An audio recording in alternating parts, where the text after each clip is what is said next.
Hello everybody and welcome to another delightful stream of VideoHamsters Productions. I am Omer and this is VideoHamsters.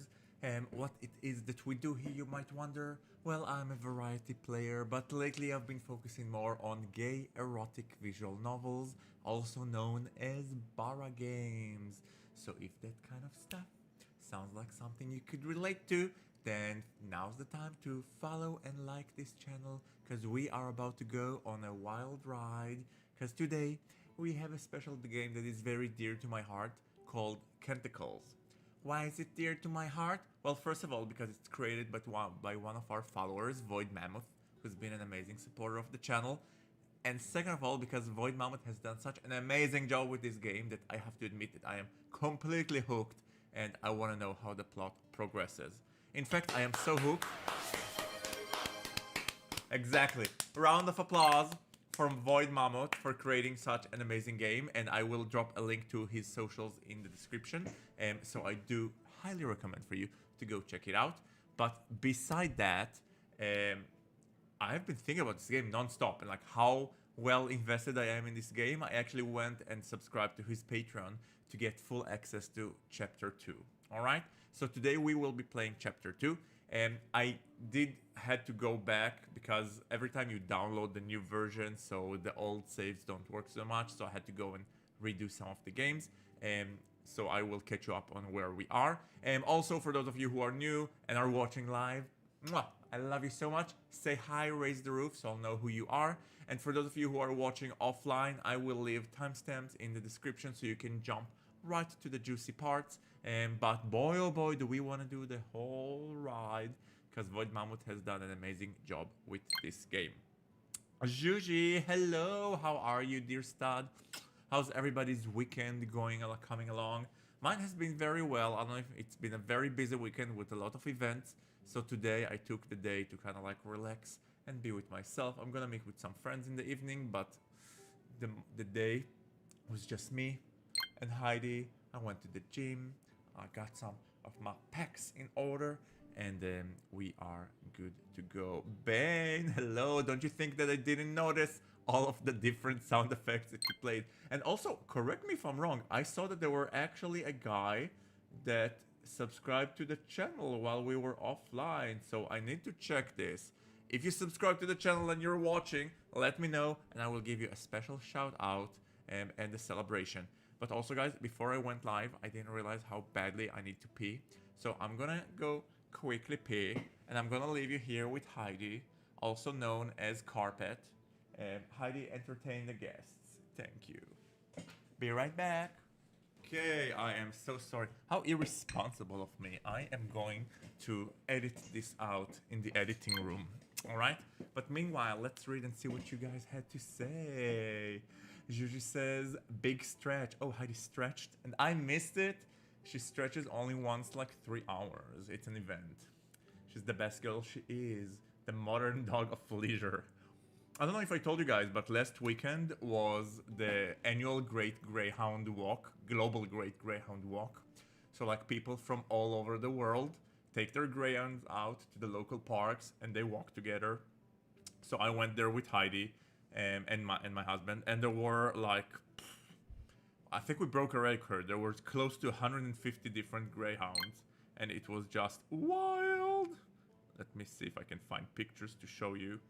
But the whole park was just like greyhounds, which is amazeballs. And they're such awkward little creature.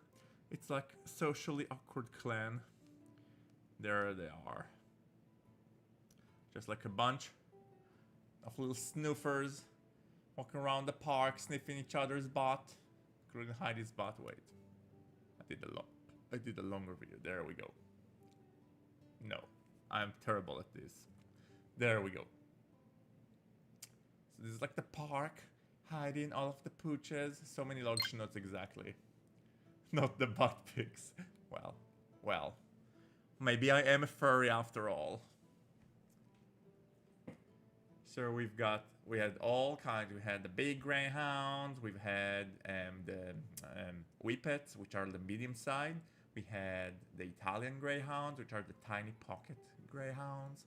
And we even had some Saluki, which are the Russian dogs. They're huge, they're furry, they have like this beautiful hair. Let's see if I can find one for you. I think there was one. I definitely took a picture of one. And you know, at some point everybody just starts doing the route. And oh, this is like a furry greyhound. It's amazing. I'm no size queen, but I prefer the brigade. Thank you, Juji. I am exactly the same, because I think greyhounds are kind of like skeleton-y looking, but they have their size and wriggleness to make up for it. And when you take the size and you just leave it at like a scaredy little rat, it takes away from the experience of the greyhound. Heidi loved it. Well, it's funny because Heidi is super indifferent to other dogs unless they're greyhounds. The second she sees greyhounds, she's like, oh, my species, what? And she goes bananas. So yeah, there were a lot of sniffies. People should also sniff each other's butt. And we have our own sniffies system. It's called social security number. So it's like, I'm gonna try to get your social security number, but you don't wanna show me your social security number, but you're gonna try to get my social security number. And it's very similar to the sniffing rounds with people. And with that beautiful allegory, I'm gonna switch to our game. So we are gonna be playing, oh wait, I need to change some layout, because I still have the old layout with my guest appearance of Levi, who was here.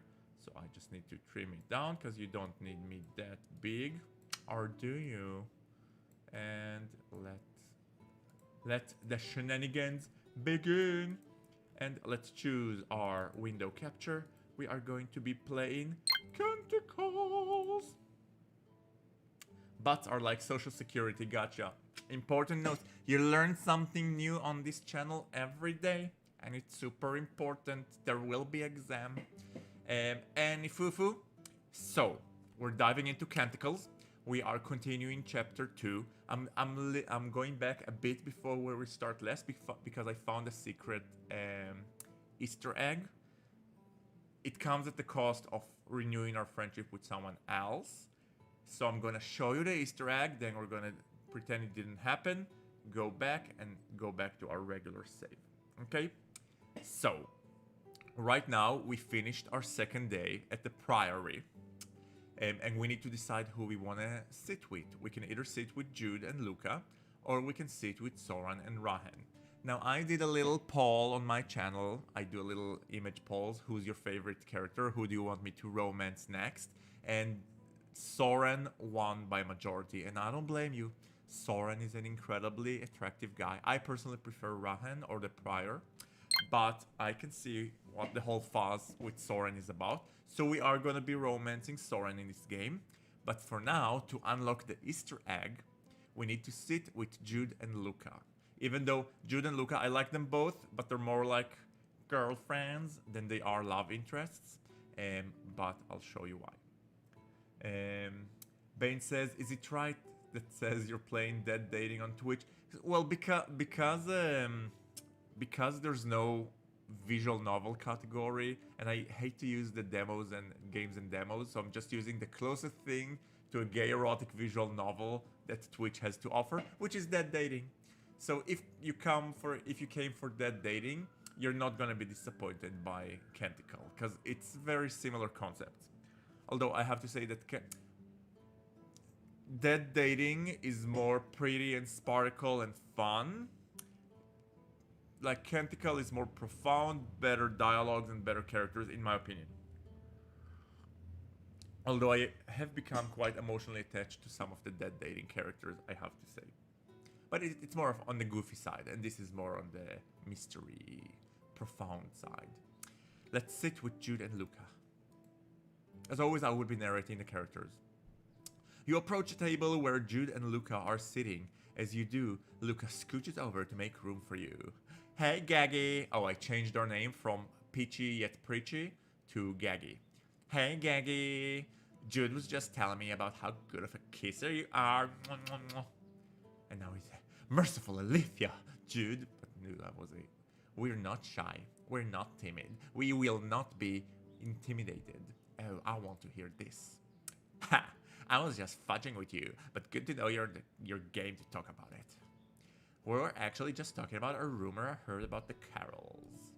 Apparently, after evening mass, before compline, that place is less about prayer and more about, getting on your knees, socializing.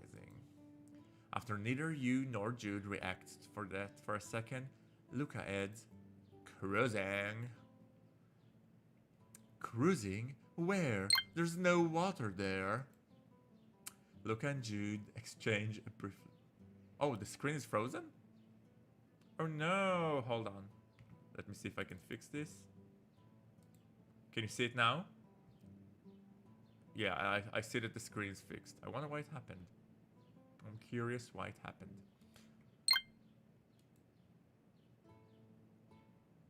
Oh? It's still frozen. Wait, what's going on here? Oh man, hold on. Let me... Capture method automatic. Okay, maybe that's why.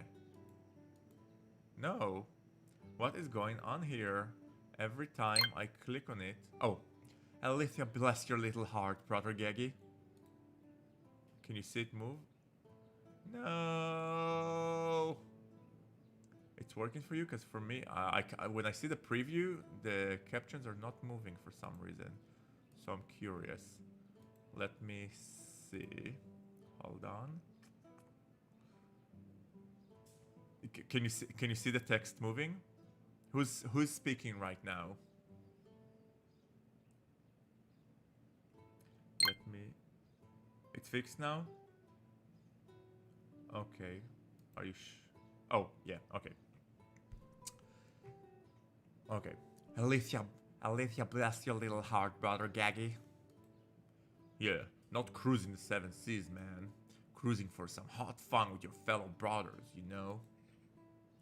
Brotherly love stuff.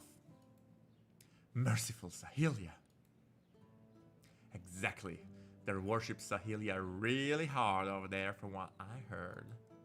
Real hard, man. Anyways, I might hit them up some other evening. Today kinda took it out of me, man.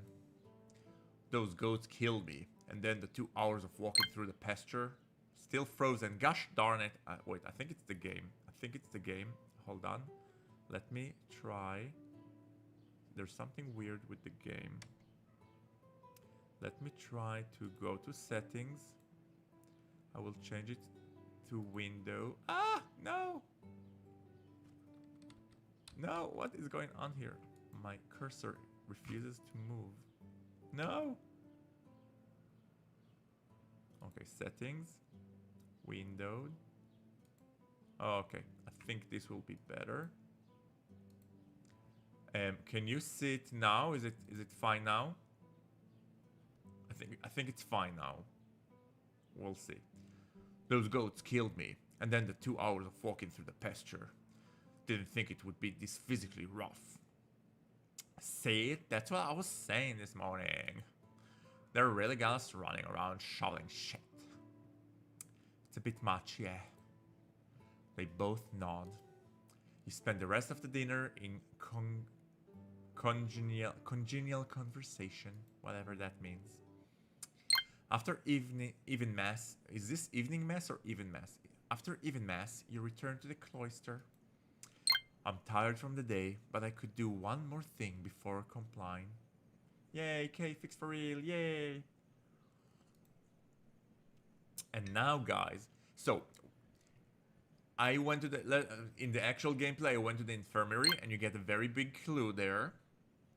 Oh, Aphrodite, how are you? Welcome to the stream. How's your weekend going? Tell me all the hot gossip and all the hot guys you've been with. Speaking of which, speaking of hot guys, the impossible happened to me yesterday, which is something that I only thought happens in like movies. So I was walking Heidi. I have two stories about walking Heidi, but we'll start with the good one. So I was walking Heidi, and you know, I live in Hell's Kitchen. There's tons of hot guys, and I'm not shy. Like I'm not brazen, but I'm not shy. So I occasionally kind of like check someone out. I don't care if he sees or not, and go on with my day.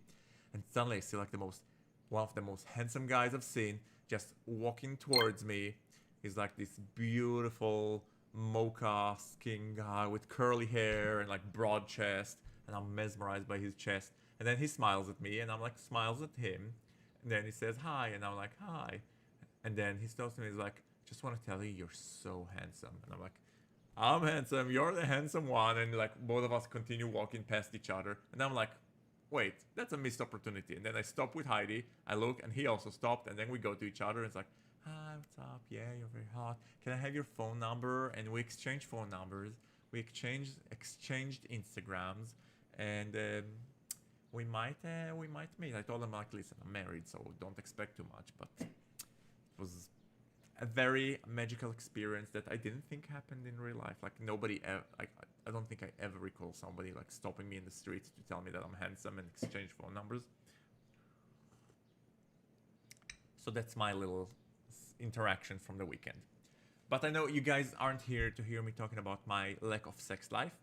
You're here to see our character getting it on. So guys, we are going to the Carrels, also known as the cruising spot of the Priory.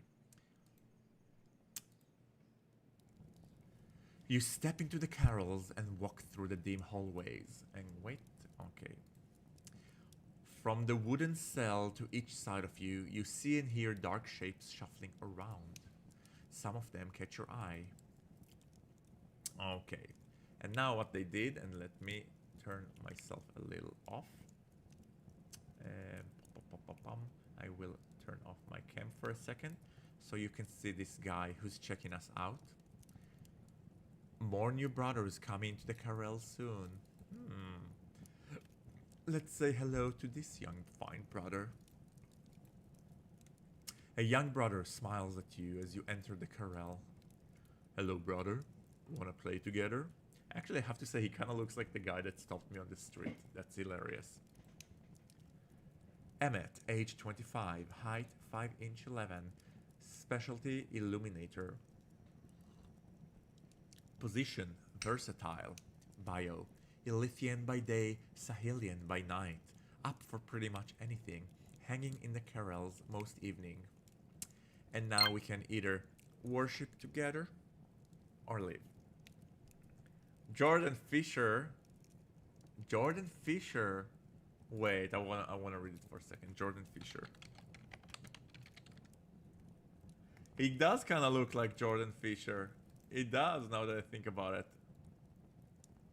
But more masculine. Definitely more masculine. Where were we? Oh, yes. Guys, do we want to worship him or do we want to live? Let's call it a day. I don't know. I'm shy. I don't want to. Just kidding. We're gonna worship him. You start chatting and find out his name is Emmett and he is an illuminator at the Priory. From the very beginning, he stands very close to you, clearly not shy or bothered by nudity or physical proximity. He is wearing thin linen undergarment, and you can't help but notice a considerable bulge that grows as the two of you talk. He keeps using one hand to shift it for his comfort, which only makes you harder in turn. So basically there is this Kitali tome called The Discourse of Love, and it's an illuminated manuscript detailing 64 sexual positions. Only 64? Amateur. I've been trying to get my hands on it forever. Heretics only know. Oh! All caps forever redeemed hydrate. Which hydrate I shall? I mean, we can always hydrate on Emmett's liquids, but seltzer water is just as good. Thank you.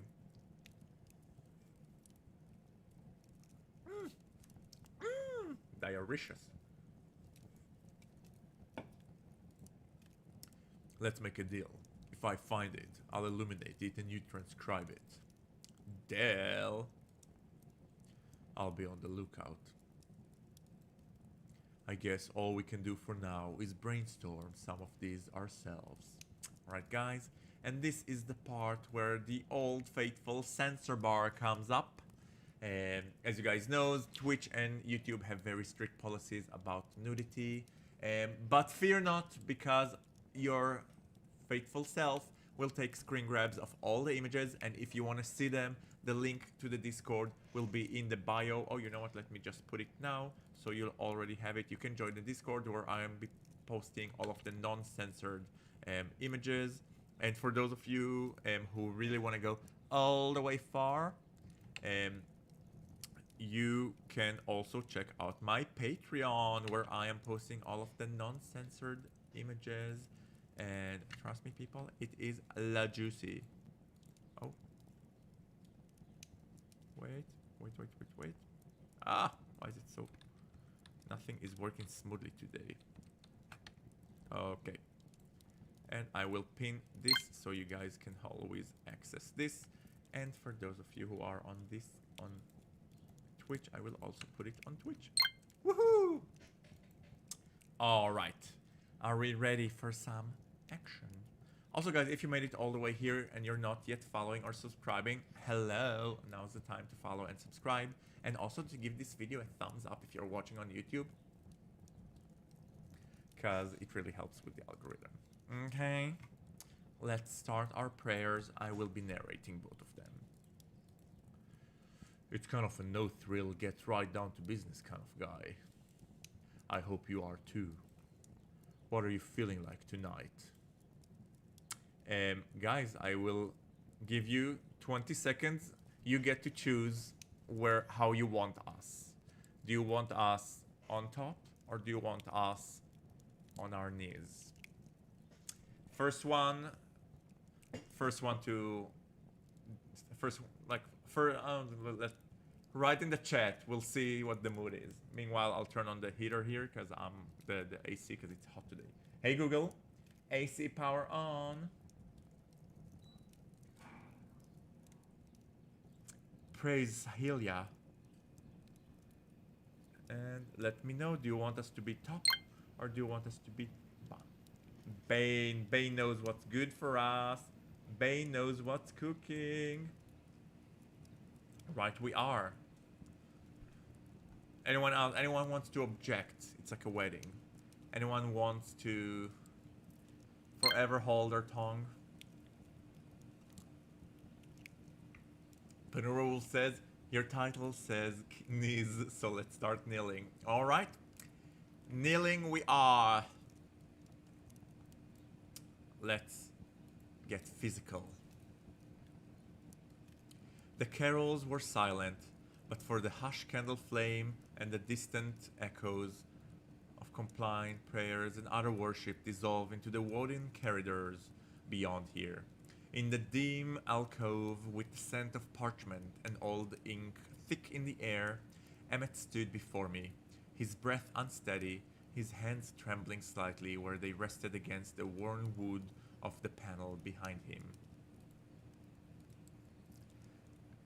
He was a silhouette in the candlelight, the golden flicker catching across the plane of his face, his skin rendered almost bronze. His dark eyes were heavy-lidded now, watching me with a mixture of expectation and reverence, as if this too were something sacred. Okay, wait. Yes, that was a close one. Alright. Very censored, very juicy. Yes, let's just say that we are... There's a reason we are called Gaggy. Gaggy by name, but not Gaggy by reputation. I dropped to my knees before him, the cold stone seeping through the fabric of the robe I knelt on, grounding me in the moment. My hands found his hips, fingers pressing lightly into warm skin. A slow exhale, a silent prayer. Then the warmth of him, real and undeniable. His breech hitched as I took him in, a sharp inhale breaking the hush. I moved carefully at first, my lips brushing against him, reverent as if tracing the edges of an illuminated manuscript. I like how it's almost poetry. Each flicker of movement drew a quiet, stifled sound from him. Sound swallowed by the sounds of worship from the other Carrels. Okay. Oh, wait. Sorry, guys. Up. Alright. I will minimize this as much as I can. Okay. One hand buried in my hair, not forceful, just resting. A touch both possessive and tender. My own pulse was a drumbeat in my throat, a counterpoint to the slow, aching rhythm I set. Outside, the monastery slept, unaware. Inside, within the hush of the Carrels, we were unmoored from duty, from restraint. Here, there were only the sanctity of the body, the devotion of touch, and the quiet ecstasy of surrender. Guys, this is beautiful. This is beautiful. I felt his heart race with every lisp, every lips. His grasp on my hair became stronger. I could feel him taking over now, introducing me, intruding into me, and all I wanted was to let him. His other hand reached for the back of my neck, positioning me in place just like he wanted. And then, suddenly, like a prayer, in some unknown tongue, he muttered something and groaned in ecstasy. The taste of him intensified, a warmth in the back of my throat. We stayed there for a few more minutes, me looking up at him smiling down at me, caressing my hair.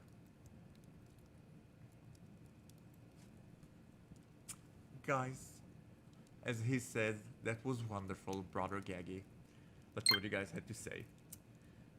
LavaTube says, he told me I was blowing Gabrielle's horn. I'm a good Christian girl. That shot of him kissing the sky with his eyes closed was like a music video. Yes, very much Madonna, like a prayer. Getting filled with Holy Spirit. Through that pain, LavaTube says, knock on door. I call next pastor. I'm dying to do the pastor, but so I want to do the prior, but I feel like the only way to do him is to give him too much information about the investigation, and if he's the murderer, I don't want him to throw off the investigation, but we'll see. Let's do it again soon. You head out of the Carrels. You have worshipped Sahilia. Got down on our knees and took him there. Remember to stray off the path of deviation every now and again. Okay, so as I said, this is not the route that we're taking. This is an Easter egg. Our actual route, we went to the infirmary where we learned that the murdered brother Archie faked his own prescription for blue pumpernickel. Alright, remember, because when we inspected his body, we saw that someone poisoned him with blue pumpernickel, which is a flower grown in the priory garden. But apparently he faked his own documents, because it was his handwriting, telling him that, like, from his master, Archie has a case of melancholia and he needs to be prescribed pumpernickel flowers. So I don't know why he was trying to get himself high on the flowers. We'll see. Bane says, if only real church was like this. Now listen, from all the news articles I've seen, real church is not far from it. Alright? And, you know, I'm Jewish, I'm very atheist, and I'm a non-believer. But from stories that I heard about friends who grew up religious, there's a whole cruising thing happening in the mikveh. So I don't think it's only Judaism where it's happening. Sometimes the church is like that. Exactly, Penumbra Wolf. Okay. You wake up nauseous the next morning and realize you're pregnant. You wake up nauseous next morning and realize that you have gonorrhea. More likely. People died from it back then. Despite everything that has occurred in the last few days, you somehow managed a full night of sleep. So this is the part that I haven't seen. So both of us are just clueless together. You leave your cell and start making your way out to the alchemy labs, where your first class of the day is scheduled to take place. While passing through the guards, you are joined by Soran, who waves as he matches your strides. So, I don't know if you remember, but Soran is the illuminator, and our illumination teacher kinda looked down on him on his painting yesterday and told him that he's not the gifted boy that he thinks he is. Which is kinda harsh, but that's life. Brother Gaggy, blessed morning. Blessed morning, brother Kieran. I was hoping I would run into you this morning, brother. I was thinking about what you told me the other day about the assignment the Kento gave you. You yell out to the people praying in the courtyard, "Party on Garth!" Toads. BYOP. Bring your own prayer. But it sounds like P, so never mind. I was just thinking, it might be a good idea to check the forest, you know, for evidence. Brother Arthur was bound to cross it before he trails off. And, well, the prior did say that we can go into the forest alone and only for sanctioned class work. He's hiding something. I guess your assignment would qualify. So if you need help, I'll be happy to. I know a thing or two about not getting lost in the woods. He also knows a thing or two about getting wood. The left guy looks like a Bellamy model. If you would have seen his sex scene earlier on, which there is on Discord, by the way, you can check it out. He is the perfect Bellamy model. 2 nights ago, we caught him pleasuring himself in the showers, in the fountains. And no judgment, because we also do that every night, so whatever. I didn't really think you were the outdoor type, brother Theron. To be honest, I think I'll be fine by myself. I also have experience wandering the forest. No, but I want him to come with us, because I want to know what's his deal. Your help would be very welcomed. Thank you, Siaren. Yes, I wanna... So, here's the thing about the game. I feel like the game is very elaborate, but I feel... we don't know who the killer is, and I know that we want to romance Soran. Question is whether developing a relationship with any of the other novices can damage our relationship with Soran. So we'll see. But Raoul says his occasional stuttering is kind of cute. Of course, listen. I'm very versatile, and this ginger boy, even though ginger is usually not my thing, I would do unspeakable things to him. All right, he brings out my dom side in me. I just want to make him dirty, if you know what I mean. Your help would be very welcomed. Thank you, Siaren. Siaren smiles at you and nods. Just let me know when you'd like to go, brother. I suppose we have a few days before our Sahelian service with the Cantor. Still, might be best to do it before any more rain. It could end up washing away evidence if it hadn't already. You and Siaren make your way together to the alchemy lab. When you reach it, you see a house built outside the rest of the cloister, wide and flat, its chimney spewing out dark smoke. Character reminds me of Stuart Mackey so much. You're doing a lot of name dropping here today, and I can't keep up. So let's see, Stuart Mackey. Stuart Mackey. I'm googling him now. Stuart Mackey. Oh, he is. Oh, he's hot. Wow, very much Stuart Mackey. Good catch, good call. I'll leave a link. If only there was a quick way to share images here without ruining the whole flow of the stream. I don't know how to do it. Anyway, I'm getting a little Hogwarts vibe from the Priory because it's supposed to be like a monastery, but there's all like these sorcery classes here. But we'll see. The inside is spacious but cluttered, with long counters and shelves lining the walls and massive tables in the middle. On the tables and shelves are many instruments known and unknown to you, mortars and pestles, brass alchems and glass flasks in different shapes filled with mysterious liquids of many colors. This is where Jude is supposed to shine.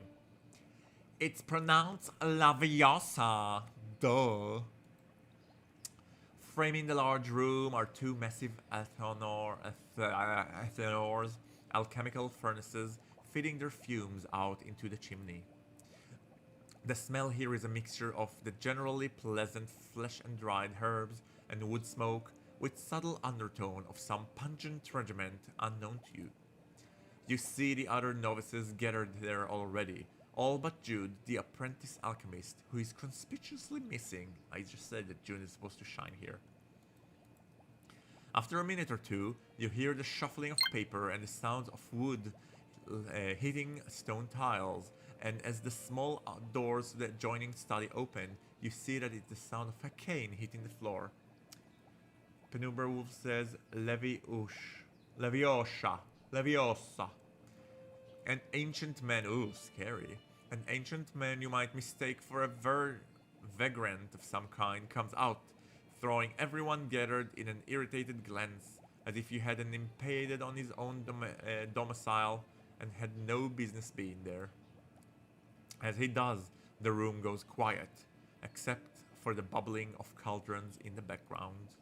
He moves quickly for someone so old, and as if he reaches one of those blackboards strews about the room and filled with alchemical formulas in chalk, he hit it with his cane, pointing to a long scribbled name. I'm Father Sheridan, and this is alchemy. Who can tell me what the science of alchemy studies? Alchemy studies potions and poultices. Oh my god, this game is testing my pronunciations, and I am failing. Alchemy studies the transformation of elements, or say nothing. What do you think, guys? There's a saying, I don't know if it's just in Hebrew or in English, but better to hold your mouth shut and be considered wise than opening your mouth and proving that you are a fool. Let's say nothing. Well, will my apprentice alchemist not speak up? Which one of you is it? You all look at each other uncomfortably, and then at the door. It would seem that Brother Jude had not yet arrived, Father Sheridan chews on that for a moment, his eyes flashing what was for a moment seems like contentment. Is that so? Wrong answer. For your punishment, you must staff after class and polish my staff. You must stay after class and polish my staff. No, Granddaddy, no. Well, all things considered, we should be concerned, should we not? I mean, one of you is already dead. Thanks. The sentence lands heavy in the room. Smash for the professor or pass? Pass. Pass. Sorry. I mean, I'm on to older men, but it's a bit too old for me.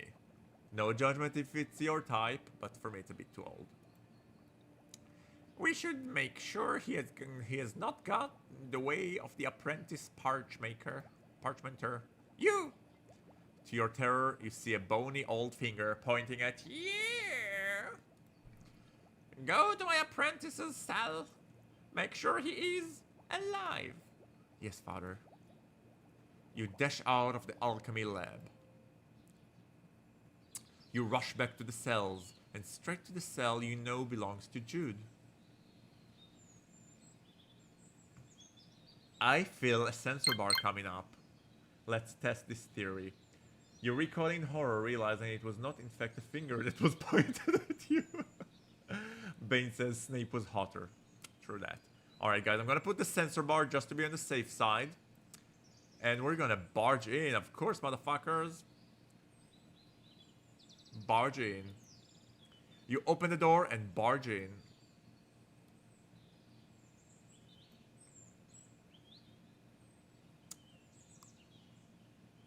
Barged in we did. You see Jude prostrate on his bed, clearly deeply asleep. Not that deep-throatly asleep, maybe. On the shelf next to his bed, you notice a few glass vials, mostly empty. Look over the vials or wake Jude up. I think we'll try to look at the vials before, because it could be a hint. Oh, and almost I forgot to take a screen grab. So just a moment. Let me take a beautiful screen grab of this later on to be posted on the Discord channel. And once again, I'm reminding you that the link is pinned to the description. And now it's time to like, subscribe, and share. Oh my god, I thought he was dead. Maybe he is dead, I'm not sure. He could be still dead, but he is let's put it like that. If he's dead, he is a real stiff. And the professor did send you to help him out. You should give him a hand or a pair of flips. You know that Master Alchemist is completely naked and buff under that robe. Maybe. Well, times will tell. Alright, let's look over the vials. You pick up one of the vials and see a deep blue residue inside. Oh, we got one of those puppy things. You put your nose to the lid and take a sniff. Undeniable, it's blue pimpernel. What are you doing with this, Jude? Oh, Jude is getting high. Wanna get high? Wanna get high in pimpernel?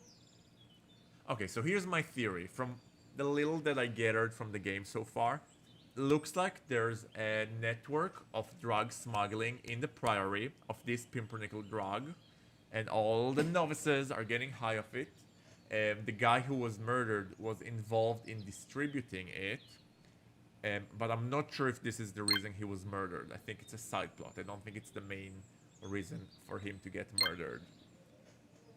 So the effect of the drug is that you get extra excited. It's very weird, you know, because we took it once and then we were all over Rahan, but the guy that was murdered, he took it and he didn't look like he was having a good time. So I don't know what. I think it could be like also for inducing sleep. I'm not sure what's going on here. Check his prison wallet to see if he's been smuggling contrabands. Jude, wake up! You gently shake Jude awake and his eyes open up. He blinks slightly, then goes to sit up in his bed. Seeing suddenly his state of undress, he grabs some underwear and starts putting them on apologetically.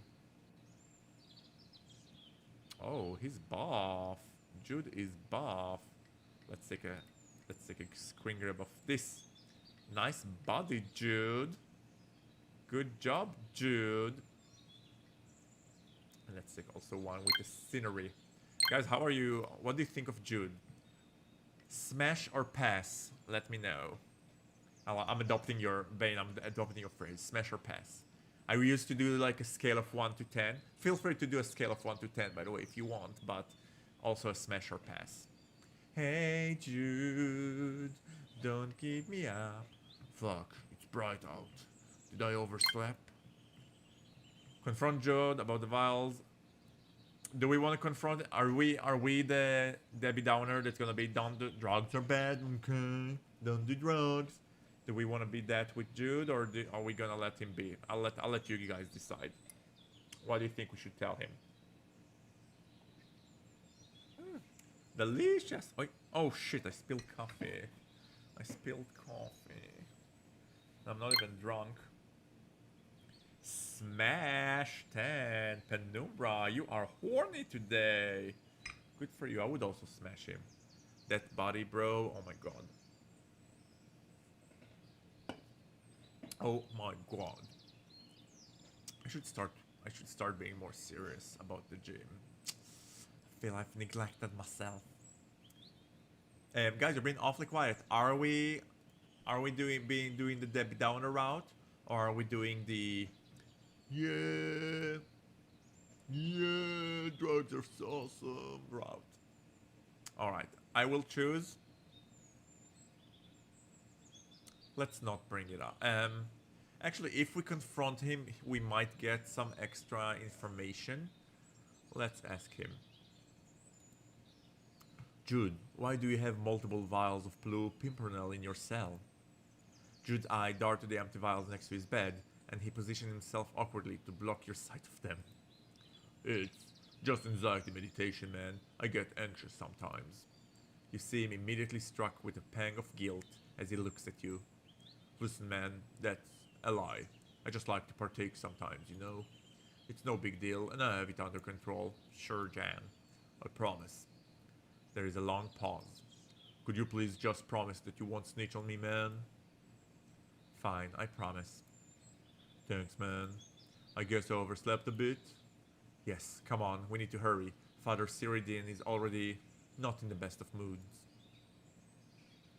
With a soft curse under his breath, Jude grabs his robe and the two of you hurry out.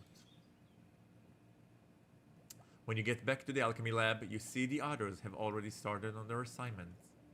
Soran and Kieran are standing next to a shelf of frigants, scratching their heads and referencing some of them on a nearby table. Luca is standing preciously on Rahan's shoulder, trying to reach for a vial on the topmost shelves. Oh, I want to see a picture of this.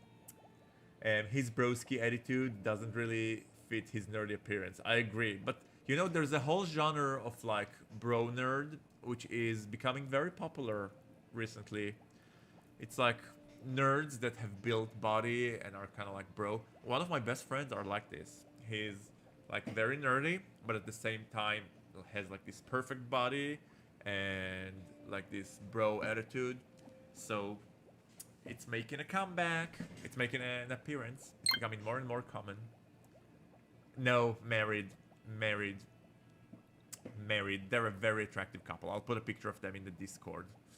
Whether they like it or not, I'll do it later. Remind me. Are we gonna see Luca standing on Rahan's shoulder? I really want to. No. Father Cyriden turns to you two as you enter and motions you over. He looks Jude over, up and down. You are my apprentice alchemist? He furrows his nose a bit. Yeah, I'm sorry, Father. I was the time difference.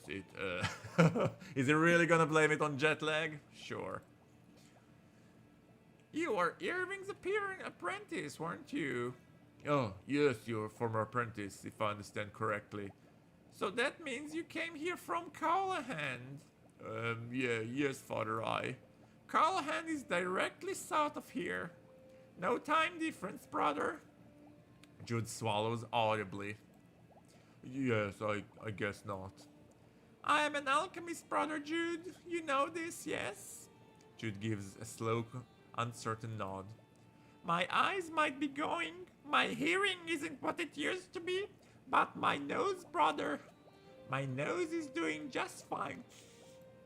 I know exactly what you were doing before you came into my laboratory. Oh, snap. It will be the last time you do so, or you will be then on the next ship back to your disappointment of a master in Callahan. You realize you've been forgetting to breathe, and by the sound of Jude's cracking voice, so has he. Yes, Father. Go to my office. I need to test what you know. Jude nods and heads off at a brisker pace than you've ever seen him take. Well, serves him right. Getting high on your first day of school, it's not cool, okay? He's like a school in summertime. School in summertime? Yeah, he's got no class. That's all I'm saying. The Master Alchemist turns to you. You said you're a scribe, so I'm assuming you can read? There is a tomb cracked open on a simple red ink receipt over there. Read the instructions and make it. That is your assignment for today. Ooh, a minigame. I love these minigames. I'm afraid everyone's already been partnered up, so you're in for yourself. You're in it for yourself. Aww. But I wanted someone to spill all juice all over us so we'll have an excuse to take off our robes and then they will have to rub us down to dry us off. My mind goes places. You both head your separate ways. Your assignment is to balance the four elements: fire, water, air, and earth. On the side of your screen are regiments. Each regiment has a value corresponding to one or more of the four elements. Drag the regiment to the empty tiles in the middle of the screen to mix them in. The left column adds their element value to the total, while the right one subtracts them. For example, the water regiment has a value of... that means that it will add one water to the total if placed in the left column, and subtract one water if placed on the right column. Once the values indicated above the measuring cell all equal 0, you have successfully balanced the formula. Sure, I understood. Oh my god. What do I need to do? Okay, so I need to add or subtract. So I need to take all of the ingredients. Okay, so that... it should be pretty simple. Oh, sorry guys, we are going on a quick ad break. Don't hate me. I will be right back to playing this minigame. Don't go anywhere because I can and will hunt you down. Pia, pia, pia. Help me, God, help me. Oh yes, God of Destiny, are you watching over me? Please help me.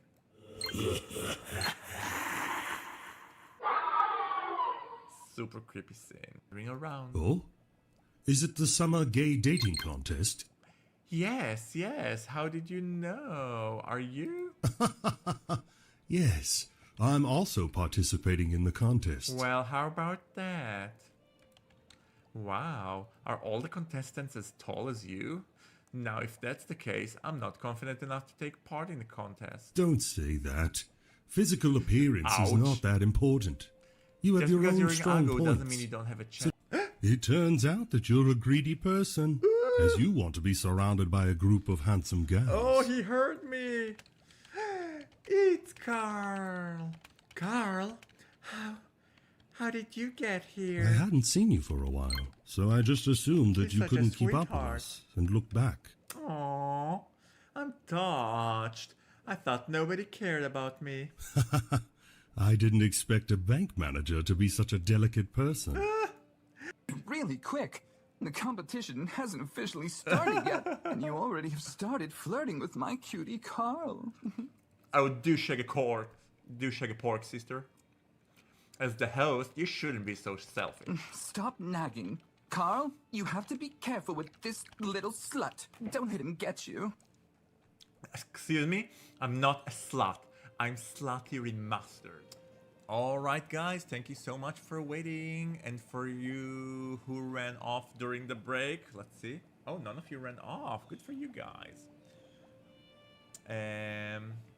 Hunt me down, threatening me with a good time. Yes, Alton, I am threatening you with a good time. By the way, while we were on break, I put pictures of my geeky friend Gilad in his Jinx costume from last Halloween, so you guys can appreciate the geeky bro type. All right, so you'll know what I'm talking about. All right. Let's try to play this game. We need to put all elements so that they will eventually balance out to 0. Let's see if this is even doable. We have 6. We have... Let's see if it can split in. So, I guess 3 and 3... Yes, this will give us a hint, because 3 and 3 will need to balance each other out. Wait, why is it 4? Wait, why is it 4? What's going on here? Oh, because it starts with 1. Okay. Okay. Okay, so let's try... Okay, let's not let fear get in our way. Oh, we need to balance 6 of them. Okay. So we have the feather here. We can add it. And then we need to subtract 3. So we have, and we need to subtract 5. So we have this, which is 5, and we have this. Now, if I want this to reach, I can't subtract anymore. So what I need to do something that's both... Let's see, if I put this here, I need someone that has 1. No, nothing has 1. Okay, so this is not a good one. If I put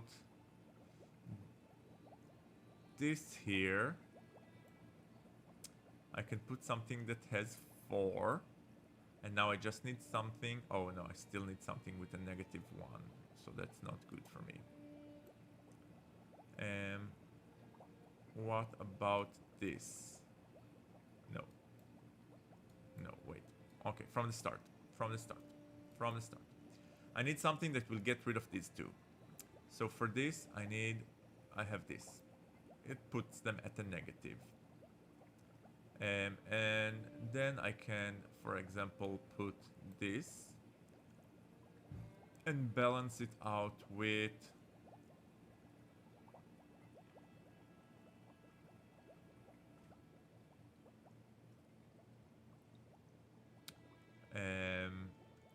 I don't... Oh, I have this, which will give me... Wait, 3, 2, 2. Okay. And then... Oh my god. No, I think I might have overdone it. Jesus, this game is not easy. Good, I love a challenge. Let's put this 4 and then we'll subtract 4. We have 0. Then we can put 2. Now we need 2 more this. So now we need to subtract 5. Do we even have 3 water? Yeah, no. No, so it's impossible. That's not true. I can subtract 3 water. Do I have 4? Yes, I have 4. No, but I need 1 water.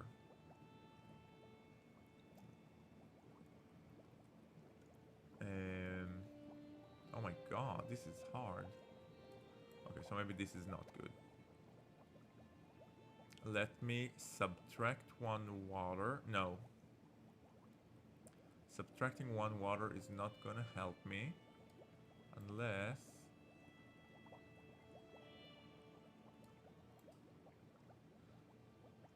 No. No.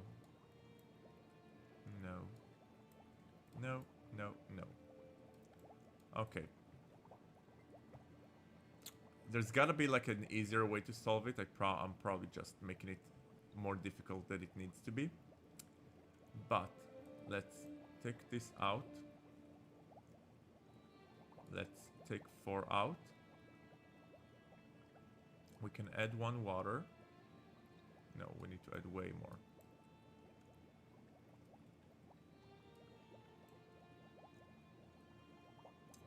Now I have too much stuff to add. Let's see if I have this 2 and this 2. And 3 of this. I have 3, 2, 3. Do I have 3, 2, 3? I have 3 and 2. And now I can 4. Shit! Very close. Very close.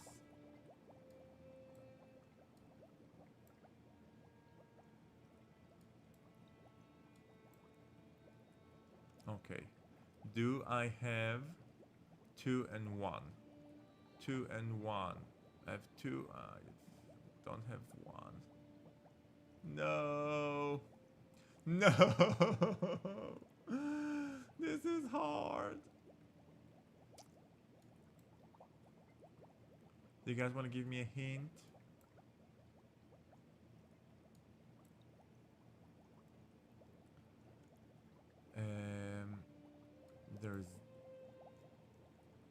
There's this.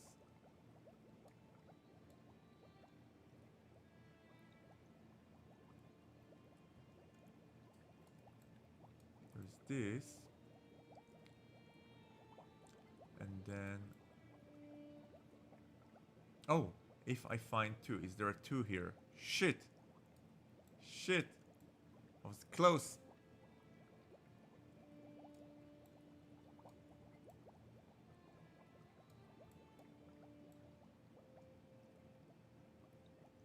Ah!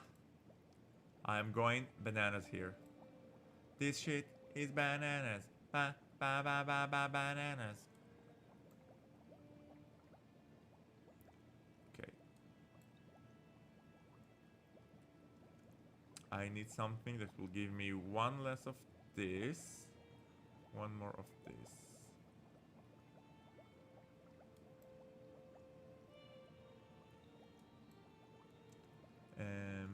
Okay, from the start, from the start, from the start, from the start, from the start. Now, I guess that for uneven number, so we need to have things with odd numbers. Try and place the skull on the left side of the scale and the blue crystal on the right side of the scale. The skull on the left side of the scale and the blue crystal on the right side of the scale. The blue crystal is this. So this is giving us some progress, but we have to fill all 6 of them. So theoretically we can deduce 2 here. And then we need to add 1 water. And do we have 1? We don't have 1. We don't have 1 of this, but we can add this too. And now... Wait. If we do... I need 1 blue. This is -1, but I still need minus water. So I can put this. And now I need 1 blue, 1 green. Do we have 1 blue, 1 green? Ah! Ah! So close.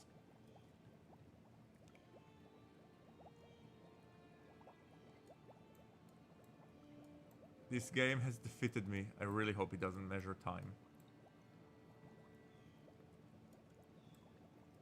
Okay.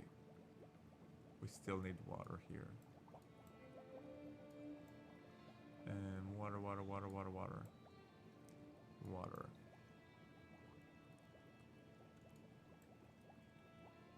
That's bad. Oh my god, that is so bad. Okay, we said crystal. If we take this out, now all we need is something that gives us 2 crystals.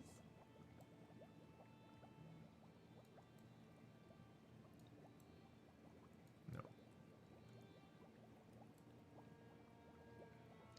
Something that takes away 4 crystals and gives... I have... No, that's not true. No, 4 crystals is too much. Oh, the skeleton is 2 of 4. Okay. Guys, it's hard.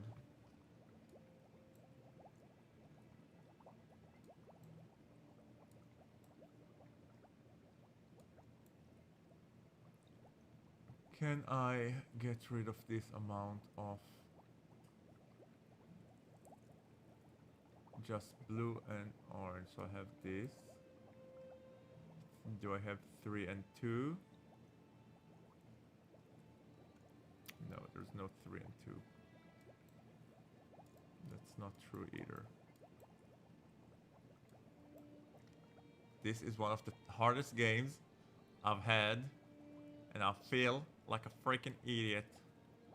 But don't worry, we got this. We got this.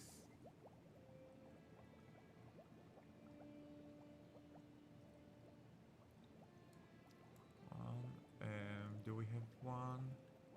We have 1. No, too many. No. This egg is too much. I feel like I need stuff with small numbers. Like this is a small number. Do we have 3 and 1? 3 and 2.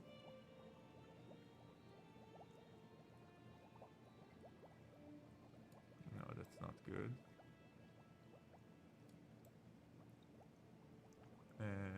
Blah, blah, blah, blah, blah, blah. No. No, I need something with 3 water, which I don't have. Oh, I have this. But then...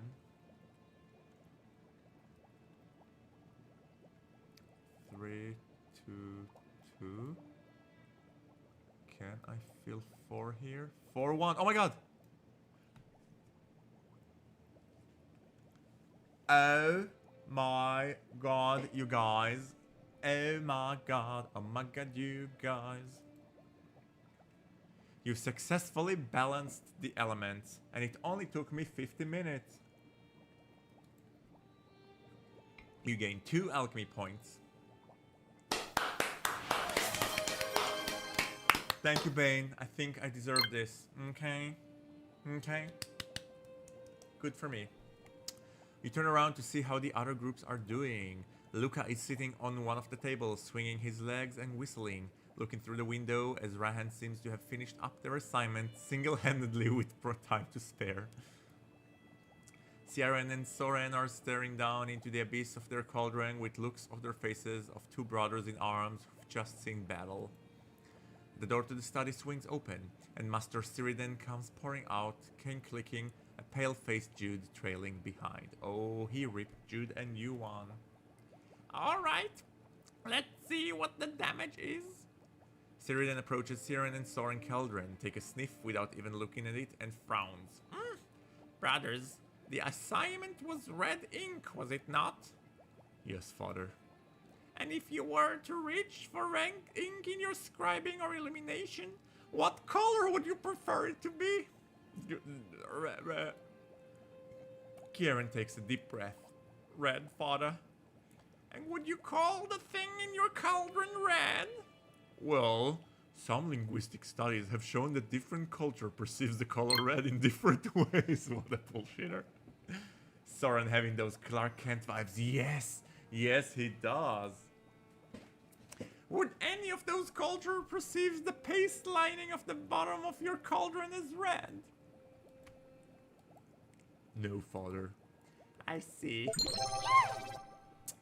Oh, Bane just redeemed. Give Heidi a treat.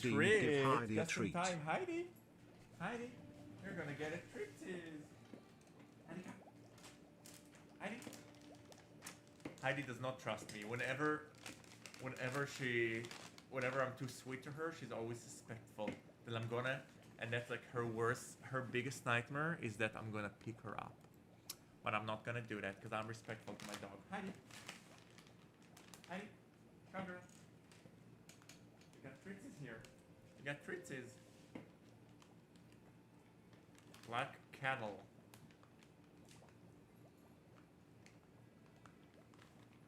Heidi, sit. Heidi, give paw. Yes, good girl. Clever girl. Yes. Alright, and that was us giving Heidi a treat. And my hand is full of slob right now. And for a change, it's not my slob. So, back to our game. And thank you for redeeming that point, it's fun. Guys, there's a lot of fun channel points for you to redeem. Some sexier than others. So feel free to dig in. No, father. Unfortunate. And would you say that scrapping the cauldron after class would be the appropriate punishment for this utter failure in alchemy? Soran and Soran eye each other, knowing there's only one correct answer here. Yes, father. Oh, well, if that's what you think is best, brothers, I'll defer to your judgment. Don't worry, my new apprentice will stay to help you as well. The Master Alchemist leaves a ghost-faced Soran and Soran behind as he makes his way to the second pair. He takes another sniff above Rahan and Luca's cauldron, considers it for a moment, then glances down. Well, look at this. Serviceable red ink. A bit thin, perhaps, but certainly red and certainly ink. So, really, an improvement on all fronts from what we've seen so far. You, he points at Luca. Your robe smells so nice, brother. Oh, well, thank you, father. It's rosemary and It's interesting that your robes should still smell so fresh, brother, but your partner should smell like, well, the regents that go into red ink. Oh, well, that's because he was on steering duty and I was on tomb duty. You know, reading out our recipe. You know the one thing I hate more than laziness, brother? Whistling. I love this teacher. The alchemist is sharp. Cyrodian makes his way to Rahan, extremely close, and takes a deep sniff. It occurs to you this is the second time in many days that a teacher has been this close to Rahan's face. True that. Now you, brother, you smell like alchemy. Oh, well, I apologize, father. I did bait yesterday. Magnificent work, brother. Are you sure I couldn't tempt you into the field of alchemy? I could use an apprentice like you. Suspicious, by the way. Suspicious. That puts Rahan on my suspect list. I'll bet Rahan smells nice. I bet Rahan smells musky and sexy. That's all I'm gonna say. But Rahan is now on top of my suspect list. Because you see, the murder has something to do with alchemy, about writing letters, concealing letters. So people with alchemy knowledge are on the suspect list. I thought it was Jude, but now that I know that Rahan also is blessed with alchemy skills, it could be Rahan. Jude deflates at that. Oh, poor Jude. Oh, well, thank you, Father. Alchemy does seem to have a lot of fun, but my heart, it belongs to arcanometry.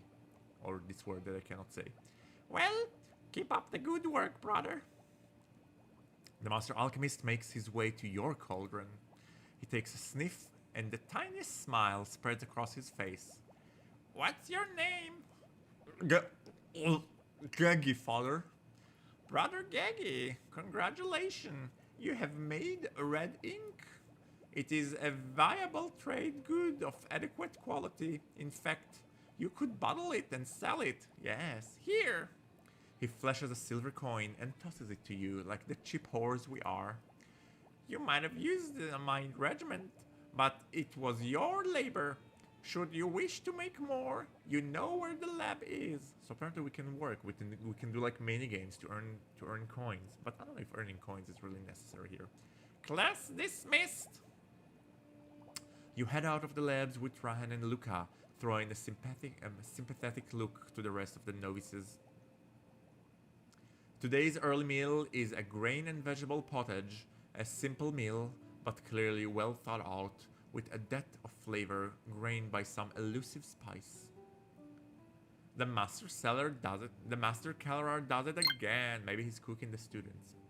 I like the alchemist. Nothing gets by him. Exactly. I like a sharp intellect. The master cellarer does it again. Things are so much more flavorful here than in my old monastery. This is flavorful. I feel so devastated for you, brother, that here in Kaldor you have been told that this is flavorful. Oh my god. Rahan, stop with your braggery, okay?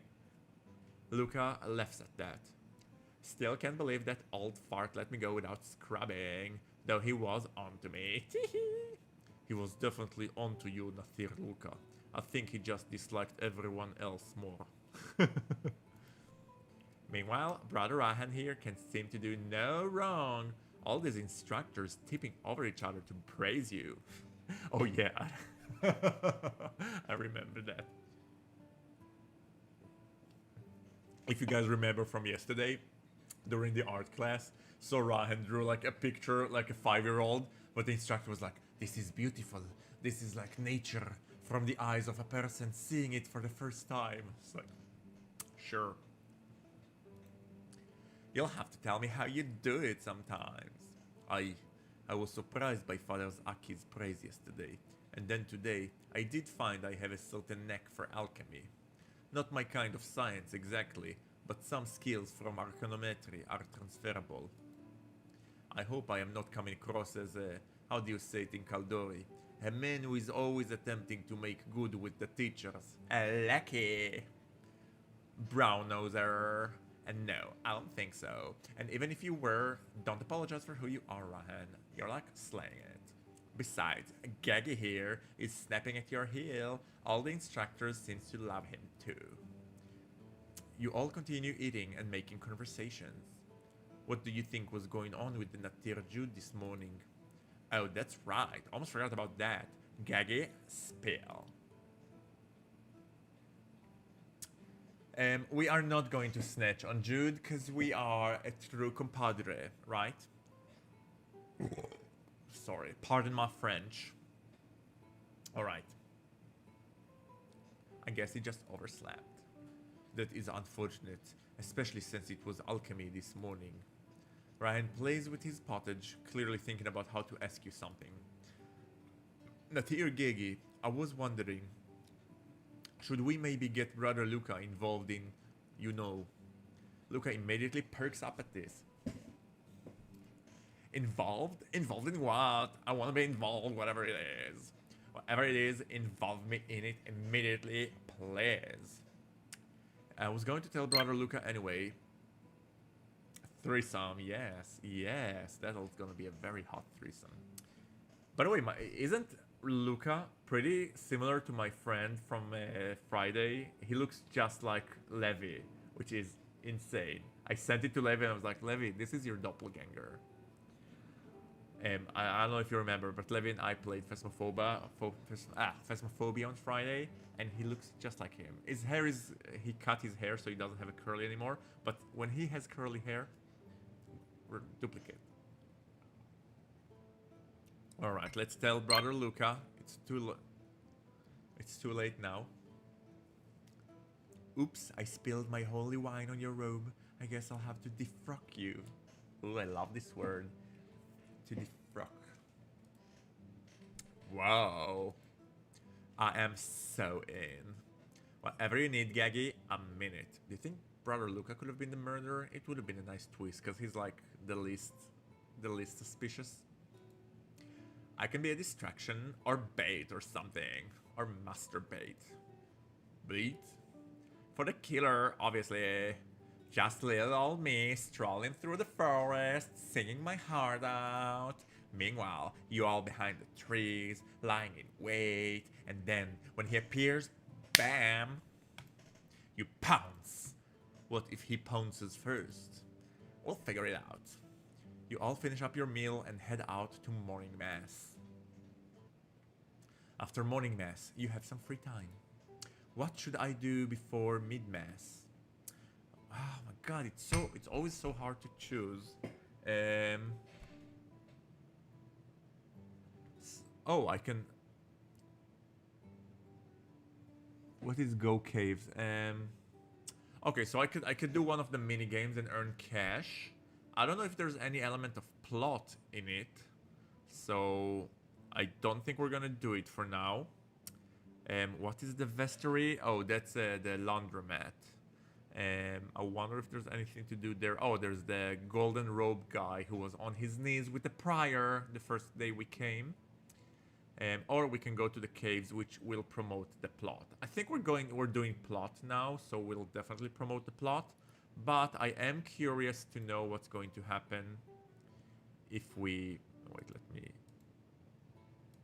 Is there an empty slot here? I am curious to know what will happen if we go to the vestry. Maybe we can get a spicy scene. Free repeatable. I could head to the vestry to purchase something. Can we speak to him? Hi, trade. I mean, let's trade. Oh, we can speak to him. That's annoying.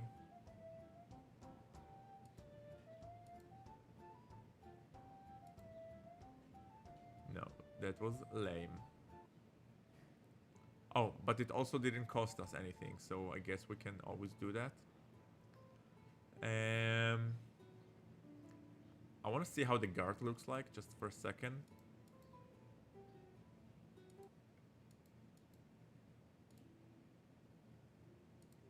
Oh, okay, this is just solving puzzles. Fine, I can do that, but let's promote the plot, okay? Because we're all about the plot.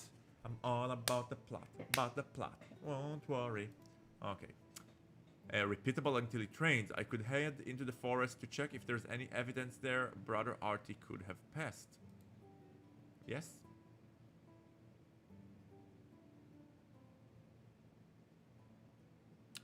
Damn, I'm so curious, because my theory is that Brother Kieran is going to try to sabotage our effort, and he's going to hide evidence from me. So if I'll go alone, I'll find something, and if I'll go with him, our relationship will advance, but I'll miss out on something. So I will take him just because I want to see what's his story.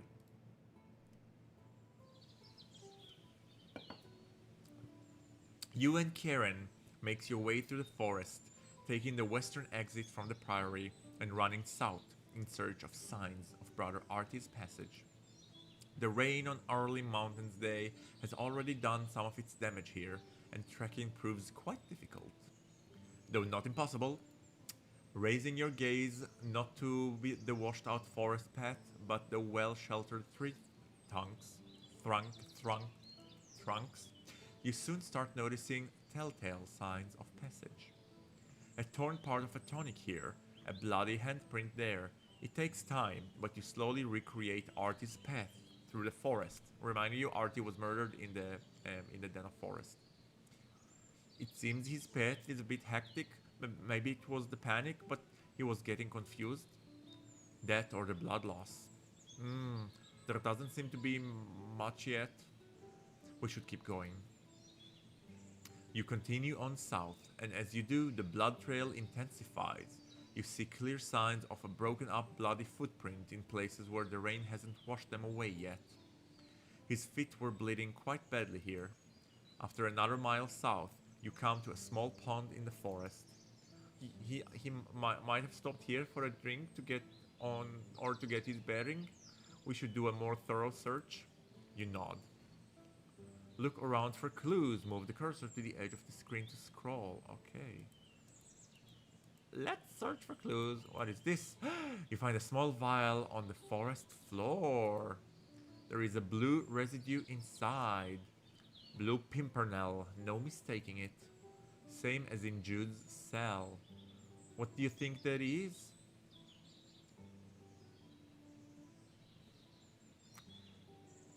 I'm very torn about this game. Do we want to share with our classmates or do we want to keep information to ourselves?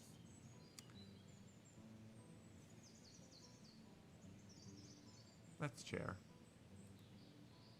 He might have taken it for the pain. It's possible. Maybe he thought he could handle it. Where could he have gotten it, do you think? The master apothecary gave it him to him, Brother Artie was a melancholic. To be honest, it might have been Brother Jude. I found empty vials like this in his cell. No, I don't know yet. I will go with option 1.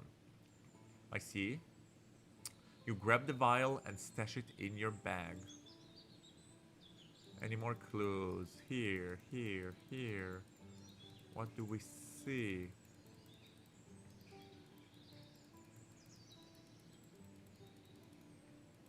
Come on, there's gotta be more clues. Oh, that's a big ass map. Oh, accidentally close it.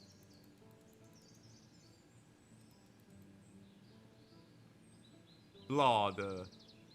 You notice a blood stain on some rocks by the pond and decide to have a closer look. As you do, you notice 2 bloody and turned shoes set neatly side by side. These shoes are completely torn. He must have taken them off and soaked his feet in the water to soothe the pain. Merciful Alithia, but I understand. My shoes are falling apart too. As a monk, he probably wouldn't buy a new ones until these completely fell apart. If he had only had newer ones, perhaps he could have... Still, this tells us something. He had time to do all this, which means his pursuer wasn't here. He must have thought he was safe, at least for the moment. You continue the investigation.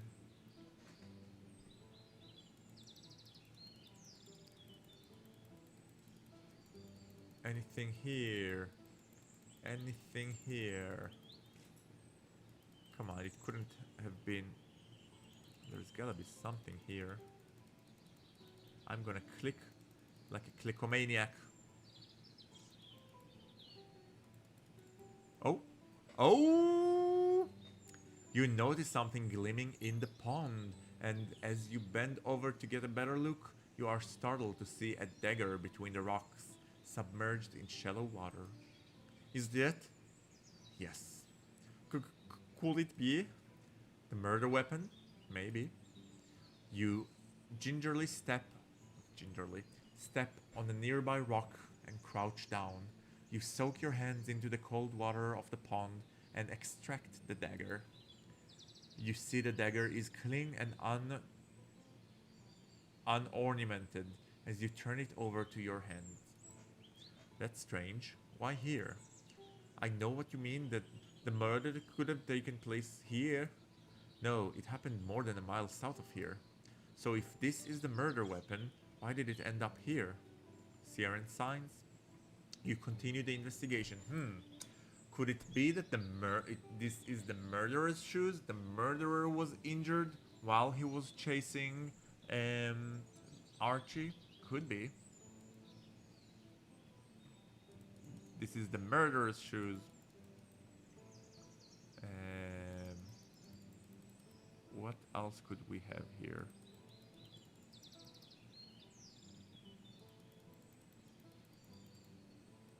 Oh!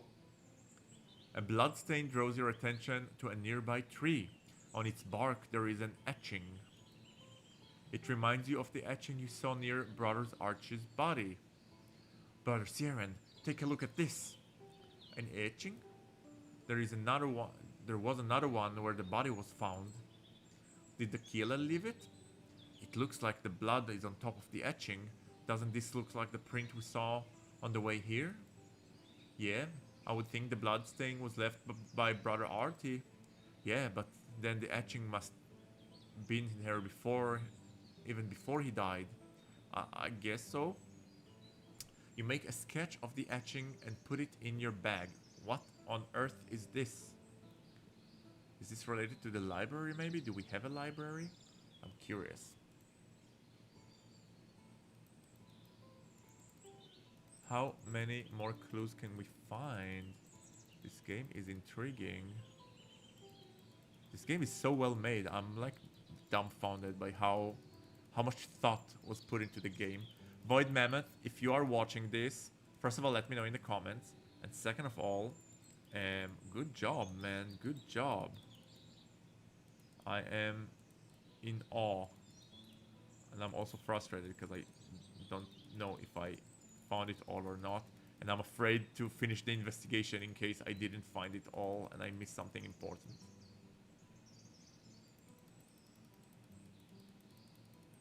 Okay, I think we are done. I think we are done. Yes. Yes, I think we can finish the investigation. Well, I think that's all we're going to find here. I think so too. We should head back before we're late for mid-mass. You turn back and north and head back to the priory. After mid-mass, you head to your linguistic class, which is scheduled to take place in one of the classrooms in the library building. Inside, you see a messy room full of overflowing bookshelves, colorful piles of books that don't fit just haphazardly stacked on the floor, and large tables with fresh parchment on them. At the head of the classroom, sitting behind a desk and reading through a thick tome, is a young brother in a deep copper robe. His hair is stark blonde and his physique is thin and dainty. Ooh, who is this twink? He looks like a young King Joffrey. Another novice. Another novice? Perhaps a new apprentice parchmaker. Luca eyed the new brother up and down. I don't like him. I'm the resident twink around here. He's right. And you always will be, brother Luca. The priory's bicycle. Everybody gets a ride. The young man at the end of the classroom looks up at the assembled novices. Acolytes, welcome to linguistics. I'm Father Ivar. Soran and Luca goggle at him wide-eyed. Father? Wait, he's not a twink at all. He's a... daddy? Brother Soran, I've heard much about you. I'm looking forward to seeing what you can do. Yes, the feeling is mutual, Father. I am also looking forward to seeing what you can do. Welcome to linguistic class, where I'll teach you how to be a cunning linguist. Yes. We'll play many games with our tongues. Oh my god, it reminds me of the time. Okay, so I'm not a native English speaker, and there are certain words in English that I keep mixing up. One of these two words I keep mixing up, intersect and intercourse. Don't ask me why, I keep mixing them up. Anyway, my husband and I was in Boston at his friend. Me fail English? That's impossible. Exactly. And you're gonna hear exactly how much. So we were at his friend's place and she's dropping us off. She's a nice 60-year-old lady, very nice.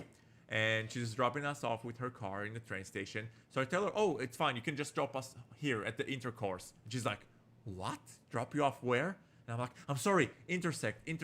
I'm so sorry. English is not my mother's thong. And she looks at me, English is not your mother's thong? I'm like, tongue. English is not my not my native tongue. I'm sorry. And up to this day, she thinks that I'm like a pervert or something. And every time my husband wants to tease my English, she's like, oh, your mother's thong. So that's my me fail English story. There is a slight tingle of sarcasm to Soran's voice. Motherfucker. Everyone else clearly notices too, because the silence in the room is suddenly deafening. But you are a pervert though, Omer. That's true. That's very true. And she was on to me. The master linguist seems to take this in stride and turns to the rest of the novices. The study of language might seem like it's far removed from some of your respective disciplines, but I promise you, language can teach us things about seemingly very unrelated aspects of life and knowledge. This is because everything we do is parsed through language. Take this for example. He points to a table in the corner of the room. What is this? A table. Or let someone else answers. Burijada, first time chatter, welcome to the chat. Well, I am a funny guy, so my stories are funny.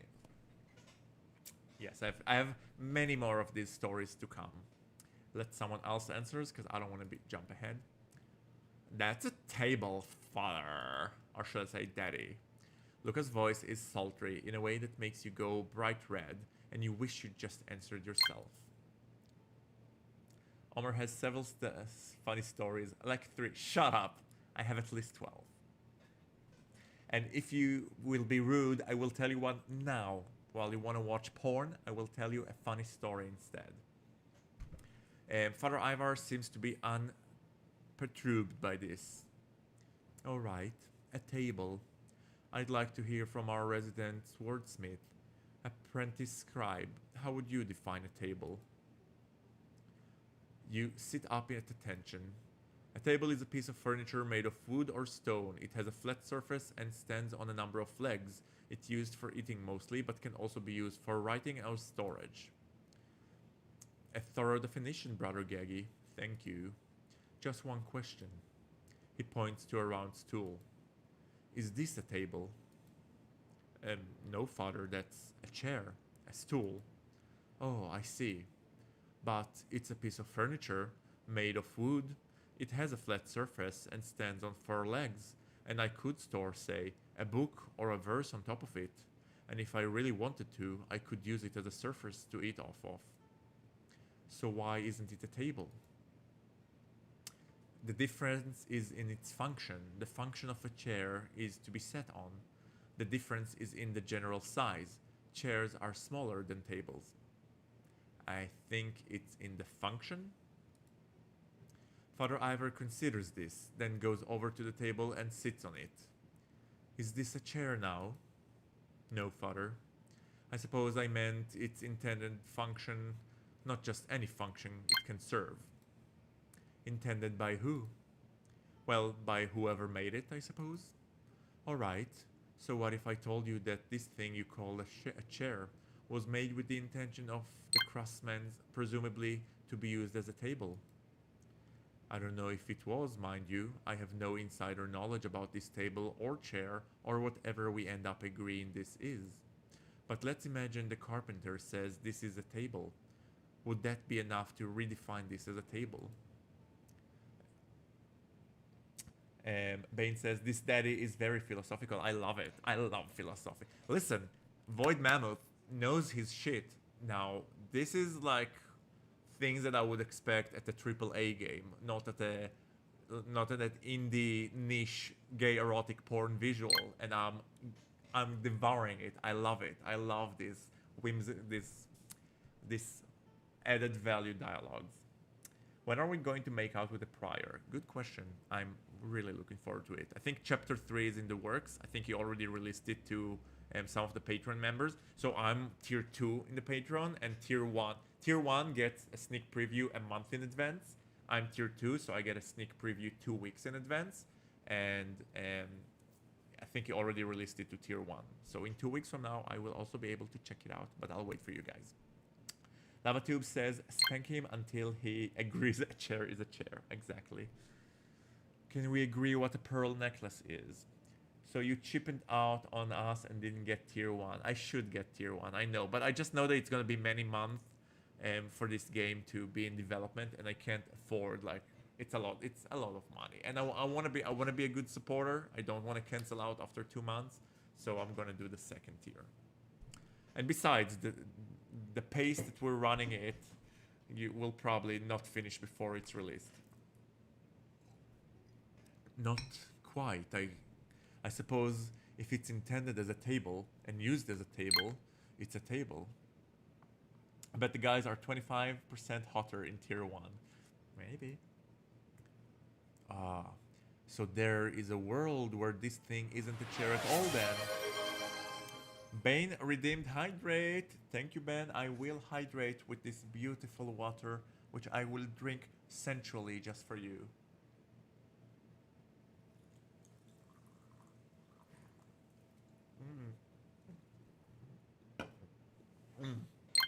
Delicious.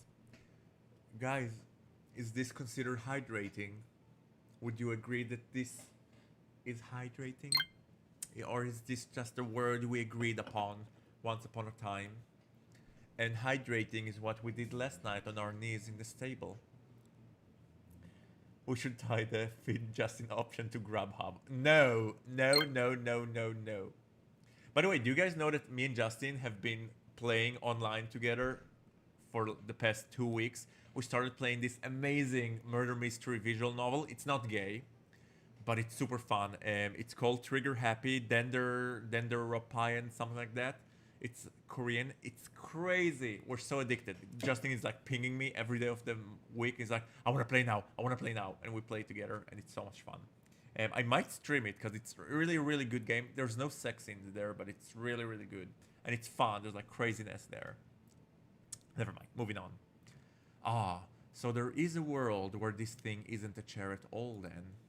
You stare back at him, a bit turned around, then you look at the back of what clearly a stool and shake your head.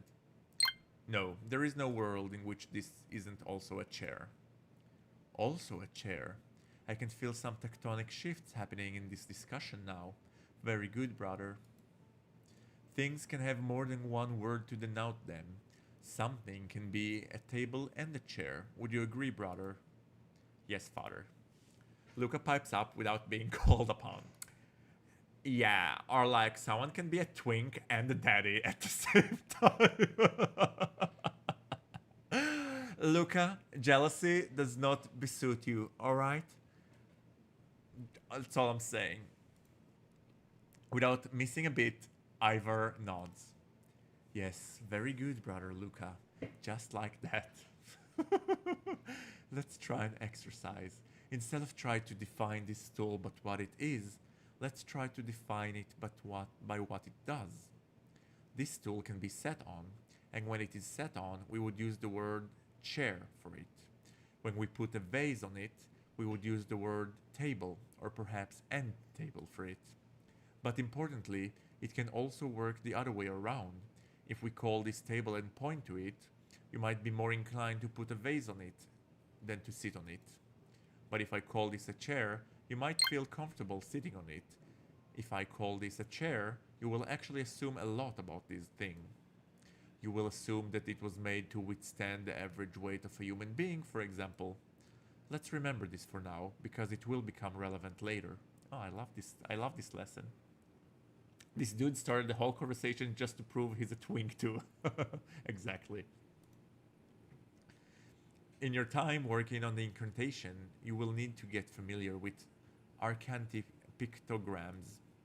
Much of our current understanding of magic, is this like a Rorschach test? Much of our magic comes from them. Apprentice, would you mind stepping forward and helping me with these demonstrations? Soran looks up, and you see him frowning a bit. There are a few bits where he does not rise from his desk, but just stares ahead at the master linguist. Father Ivar's smile never leaves his face, even as he patiently waits for Soran to rise, which eventually he does. Soran is a bit of a snob, alright? And potentially a murderer. So, there's that. Alright now, who can tell me who the Arcanati were? I should know it, but...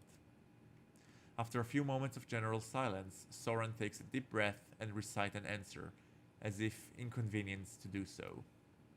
The Arcanati is a term used by the people of the ancient empire of Arkhamtum. Their empire was said to cover the known world, and their use of magic was much advanced compared to today's. Their empire fell apart in some unknown calamity centuries ago. Thank you, brother. Brother Soran will now demonstrate how to write some of the most basic pictograms in old Arcante along with their meaning. After that, we're going to do a little exercise where I would like to teach each of you to try and unravel the meaning of some pictograms based on that knowledge. Soran grabs some chalk and starts drawing complex-looking pictograms on the board while Father Ivar observes. You do your best to follow along. Linguistics assignments. Your assignment is to decrypt some old Arctank pictograms. To do so, click the symbols on the left. As you do, they will appear in the center tiles. Once you have 4 symbols selected, click Test to see if they match the solution. A yellow circle... Oh, it's just like a Wordle. A yellow circle means that one of the symbols is correct. A red circle means that one of the symbols is correct and is in the correct location. Your goal is to place 4 correct symbols in the correct locations. Your result will be excellent if you guess the solution within 6 tests, and good if you guess it within 8 tries. Understood. Guys, we are going to try it. No, that's not. Oh, no. What did I do? Return. Clear row. Let's try one of each. This will give us the most knowledge.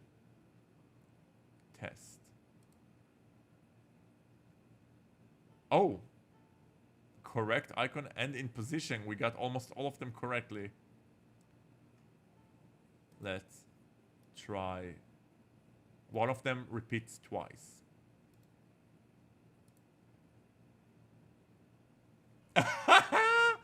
2 tries, fuckers! 2 tries.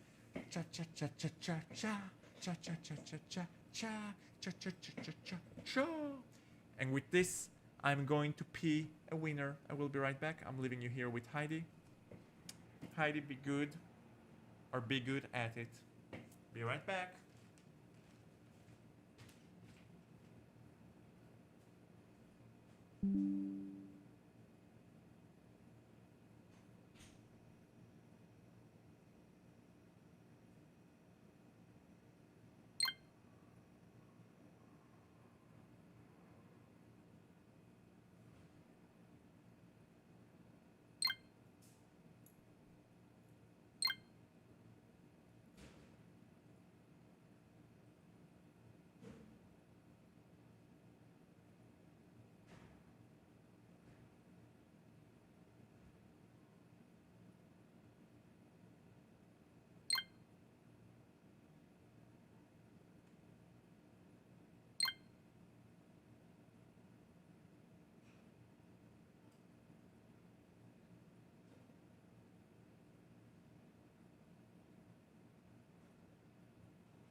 Sorry guys, be right back.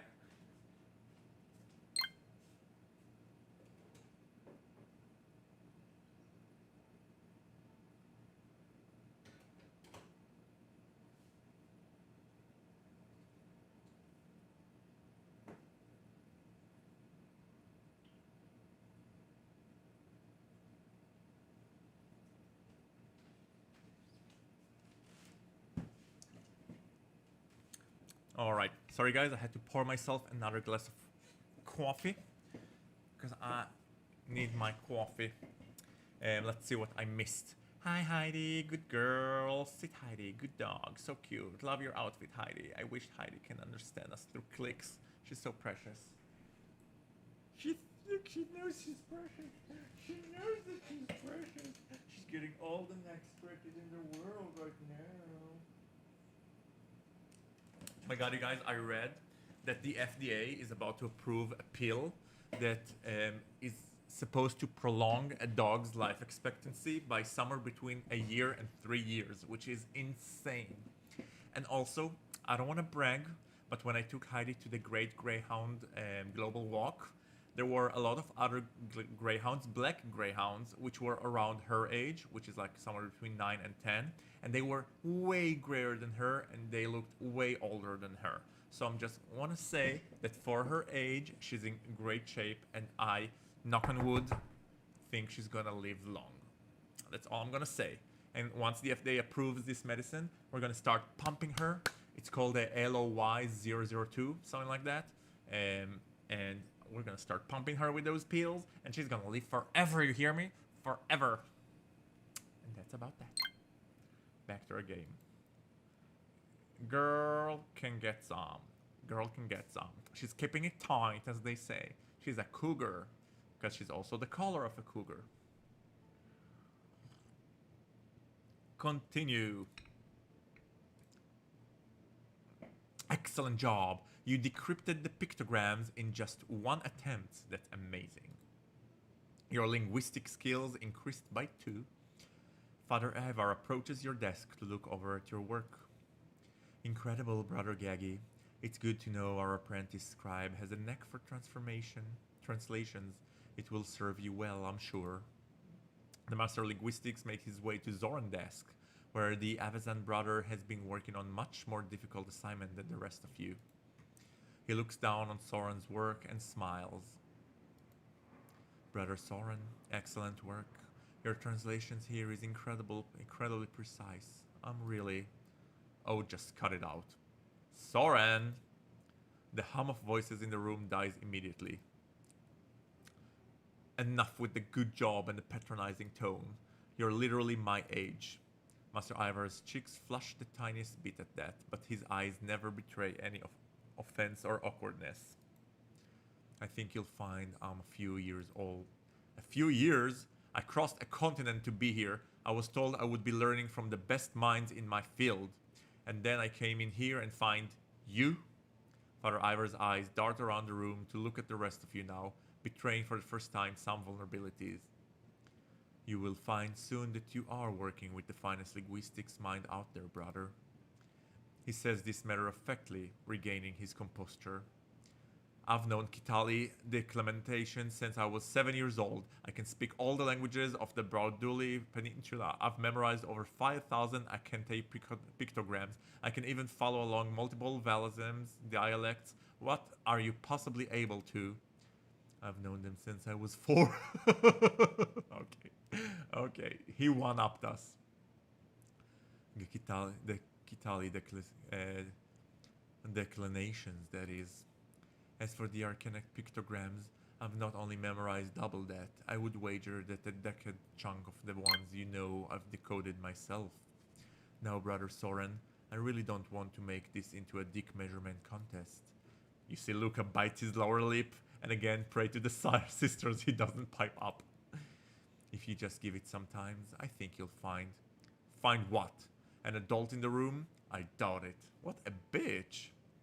Slap fight, exactly. Soran, you better put a quirk in it. As soon as he says that, you can see on his face and the tremor in his voice that he regrets it, but it's too late. Father Ivar's hitherto impenetrable facade cracks and he scowls. That's enough, apprentice. Without another word, Soran turns, takes his book, and head out of the classroom. Bummer. Well, Soran's an asshole. It serves him right. Father Ivar swallows a bit, regaining his composure for the second time, and looks at the rest of you. Class dismissed for today. With a swish, the other novices start packing.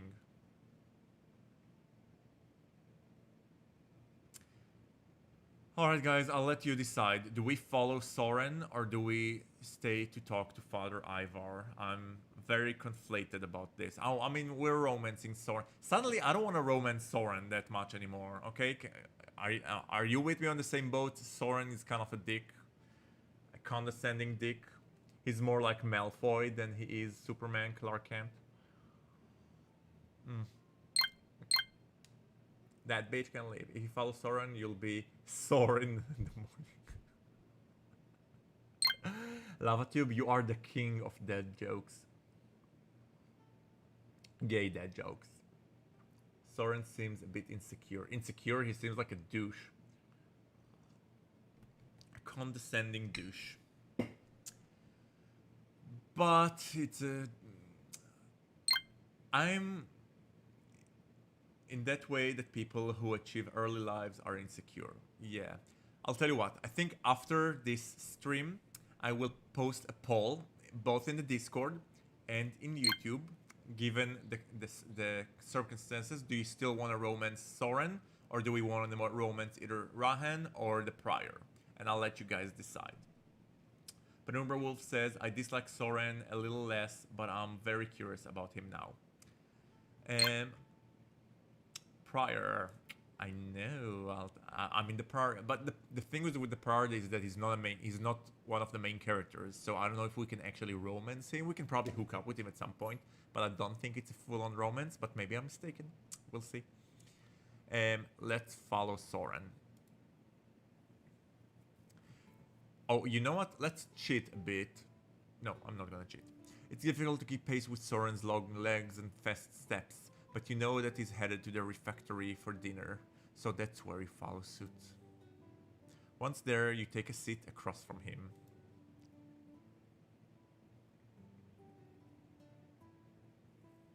Do we scold him, or do we ask him? Let's be polite to him, even though he doesn't deserve it. He scoffs at that, and buries his fork into the grain salad in front of him. Am I alright? Clearly not. Clearly I'm an asshole. Clearly. The comment is not what you expect. I just blew up on someone whose only crime was that he was perfectly nice to me. You don't have to sugarcoat it, Gaggy. It takes... you don't have to gag on it, Gaggy.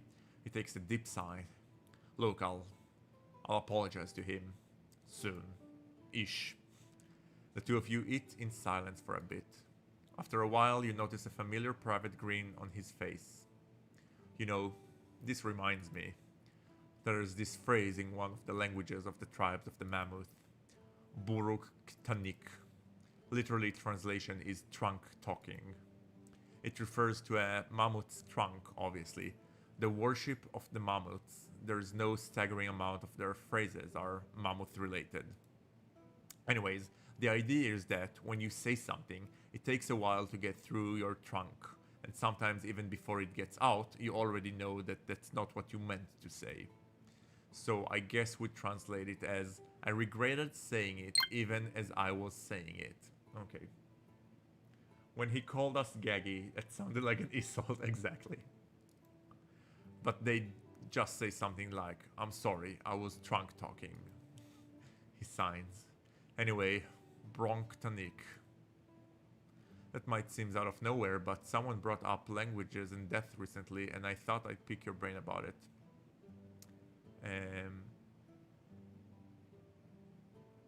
Do you know what Lucane means?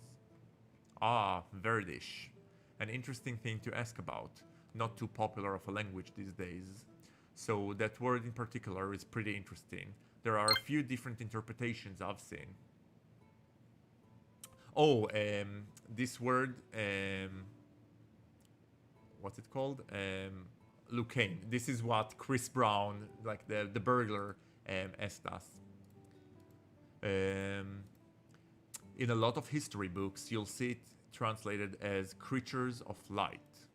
And the idea comes from the fact that the Verdish called the Caladori that when they were marching on Verdun with their incantations of flame. but some less official sources say it's some kind of a pun or joke. You see, Luke does mean light in Verdish. It's a bastardized version of Lucons from old Arctang, and Ain means being of creatures of living things. But also Luak, which is pronounced almost exactly the same as Luke, means onion, and Canes means breath. And well, there is a lot of evidence that onions were quite prevalent in all Caladori cuisine. So it means onion breath? Well, I guess you'd have to find a verdict to check, but if there were a nation occupying my land, I know which one I'd mean. And also I know if I were a Caladori historian, which one I claim it meant. There is something scandalous about Soran's word, and about how matter-of-factly he lays them out. You notice his voice has lowered a bit as you've been discussing this, and he looks around to check if anyone is eavesdropping to your conversation. This seems almost treasonous, but if it's the historical truth, can it truly be treasonous? As if he can guess what you're thinking, Soran pipes up again. All theory, you understand? The official translation is creatures of light, of course. We can leave it at that. But, where did you hear it anyway? I'm not gonna tell Soran about the intruder. Just something I saw in a book once. Soran nods. This might seem out of nowhere, but someone brought up languages and death recently, so I thought I'd pick your brain about it.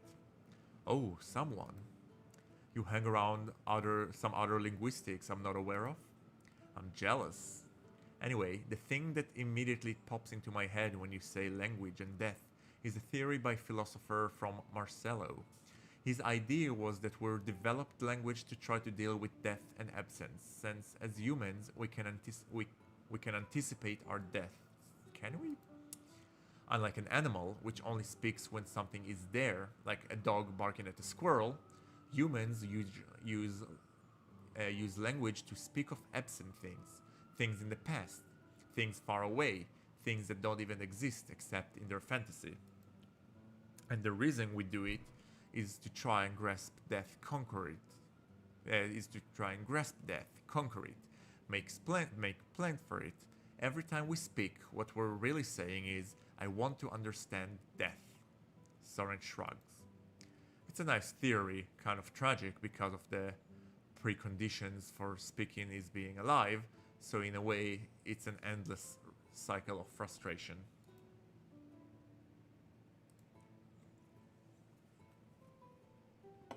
The two of you continue your meal until evening mass bell. After evening mass, you return to the cloister. I'm tired for the day, but I could do one more thing before complying. So we can go to the library. We can go to hook up with hot men in the Carrels, but we already did that. Or we can go to the parlor. Now, if we go to the parlor, we can ask one of the people we're in good relations with to join us. So I can invite Soran, but I'm not sure if I want to romance him right now. Okay, I'm kind of like disillusioned with him. But let's see. This is pretty interesting philosophy for a porn game or any game. I agree. Listen, I want to write Void Mammoth. Like, I love it. I mean, don't get me wrong. I love it when the dick sucking happens. There's a reason my character name is Gaggy. But on the other hand, I like it when the game can build an atmosphere and the game takes itself seriously enough, but isn't afraid to try, like, touch things that are beyond just pornography, and I find it fascinating. The whole language philosophy class, the whole language as death is just, it's just like the extra added value that I want for myself and I want for y'all fuckers. Alright? Perfectly placed, Bane. Bane, I hereby decree you the king of video clips. I will add more video clips just so that you have more variety to use. Remind me, I'm gonna put it on my to-do list. just for you. I will dedicate it to you. Okay, guys, think I'm gonna go to the library because we haven't been there, and I think it's plot progression. So let's do this. I should go to the library to check what Rahan told me about there being some sort of magical dampening in there, right? I could also ask about this tomb I found in his cell. Head to the library. Sorry. You make your way to the library. There is a stream of candlelight making its way from the many windows lining the library building. It's like a cathedral in there. You step into the public library and the scope of it takes your breath away. Tall shelves rise up over multiple stories, all packed with leather-bound tomes in browns, red and greens. The smell here is of tanned leather and parchment, the smell of history and discovery. Merciful Alethea! Even the public library here is bigger than the entire one if Sweetminster combined. This part of the library, you know, contains tomes you as novice are allowed to read. You wonder for a moment if any of those tomes are a work you have already transcribed back in Sweetminster. Transcribed just means copied or translated? I'm curious. Then you shake your head. Of course they are. You'd be surprised if they all weren't collected here. A drop in the bucket. Well, here I am. Though it occurs to me now, I don't even know exactly what I'm looking for. It's true. This obstruction the sister told you about is mysterious enough. Where would you even start unraveling its secrets in a place like this? And what if Rahan's arcane collector was just as he says, unable to read the entirety of the magic of this place? Transcribed can also mean written down. Okay, so it's just like, because in the old times there wasn't like not a fax machine. There wasn't a fax machine and there wasn't a copywriter.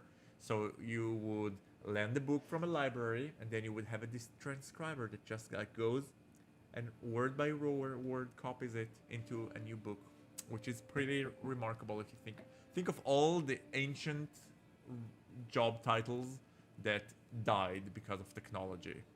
Similar to all the jobs that are dying today because of AI. Who knows what the future might hold? Alright. It certainly seems magical enough with all its tombs and all its canticles in those tombs. Enough to overwhelm you, let alone one of Rahan's makeshift devices. Just then, you see a young brother approaches you. His robes are Hello? Hello, who are you? Guys, smash or pass? Smash or pass? Or smash repeatedly and leave a mess? Rank him on a scale of 1 to 10. And yes, I noticed the birthmark or the scar. I find it incredibly sexy. We will all be working for AI soon. Best to start sucking up to AI now. Yes. Mr. ChatGPT, sir, is there anything I can do to make your life easier? You silly old me. Right. His robes are shabby, just like his hair, and he has a pair of big, sad eyes that reflects the candlelight here. A birthmark below his right eye resembles a streaming tear, adding to his overall air of melancholy. He's like a 6'2", pretty cute. Bang, you are a harsh judge. I would give him at least an 8. 8.5 even. All the guys here are like ridiculously handsome.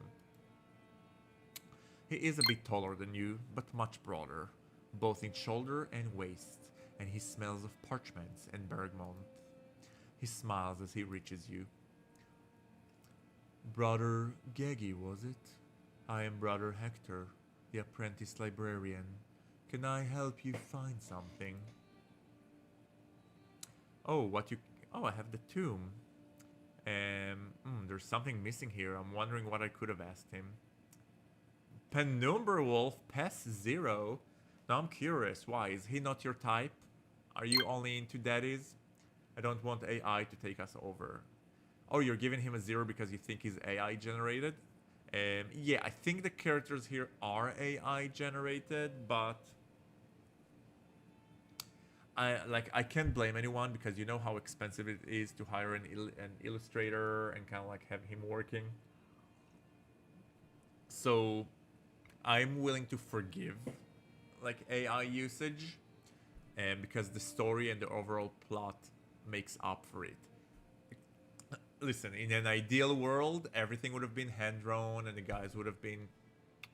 But I'm okay with the AI. I'm really okay with it. Let me ask him about the tome. The tome. It went missing from the library last week. It's an exceedingly rare tome, perhaps the only one of its kind, in fact. From what I understand, it details the last days of the Lucent marches up to the days of the founding of this priory. Where on earth did you find it, brother?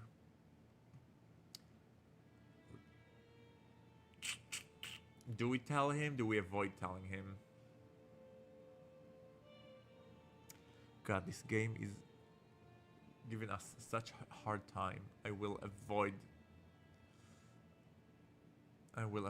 telling him. I find it abandoned in one of the Carrels. Not sure how it got there. I see. Well, someone seems to be very careless with our tombs. Some of these are one of a kind, extremely precious.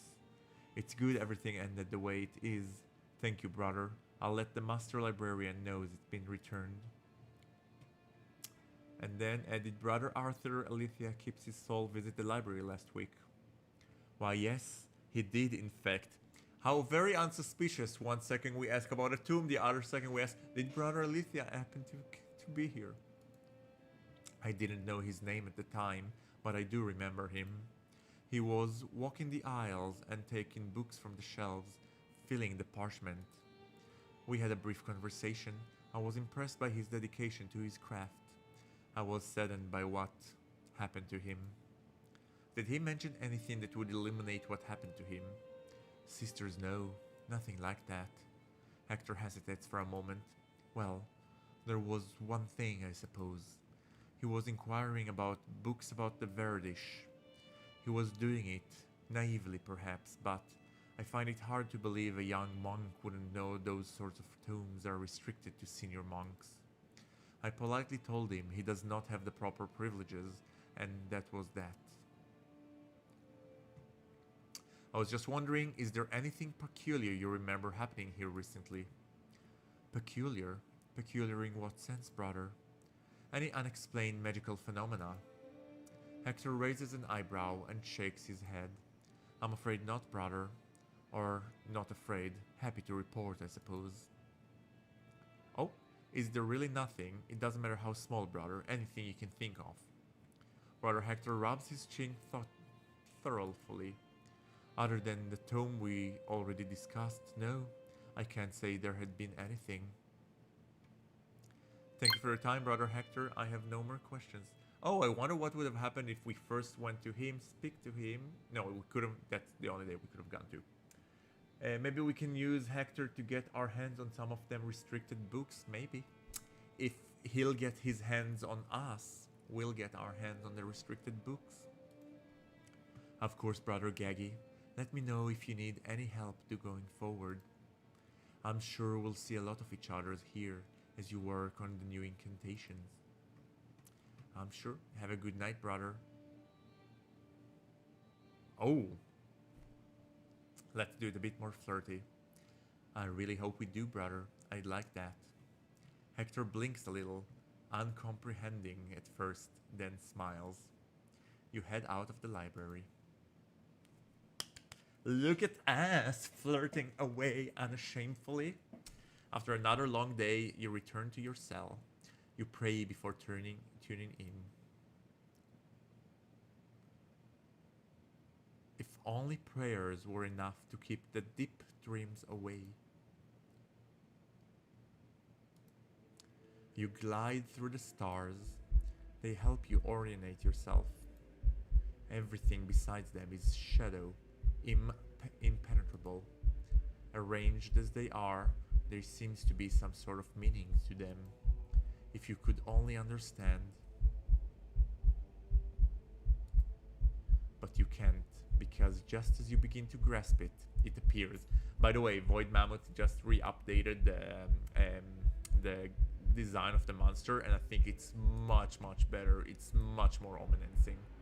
I like it. Wait, I want to take a screen grab of this, because we have a hot twink, and behind him some menacing looking eyes. This is gonna be the perfect cover for my next stream.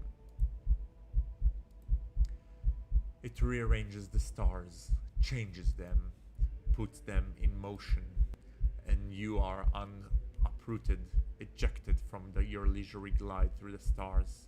You are off center now, wandering off, lost to reasons and geometry. This game really knows its way with words.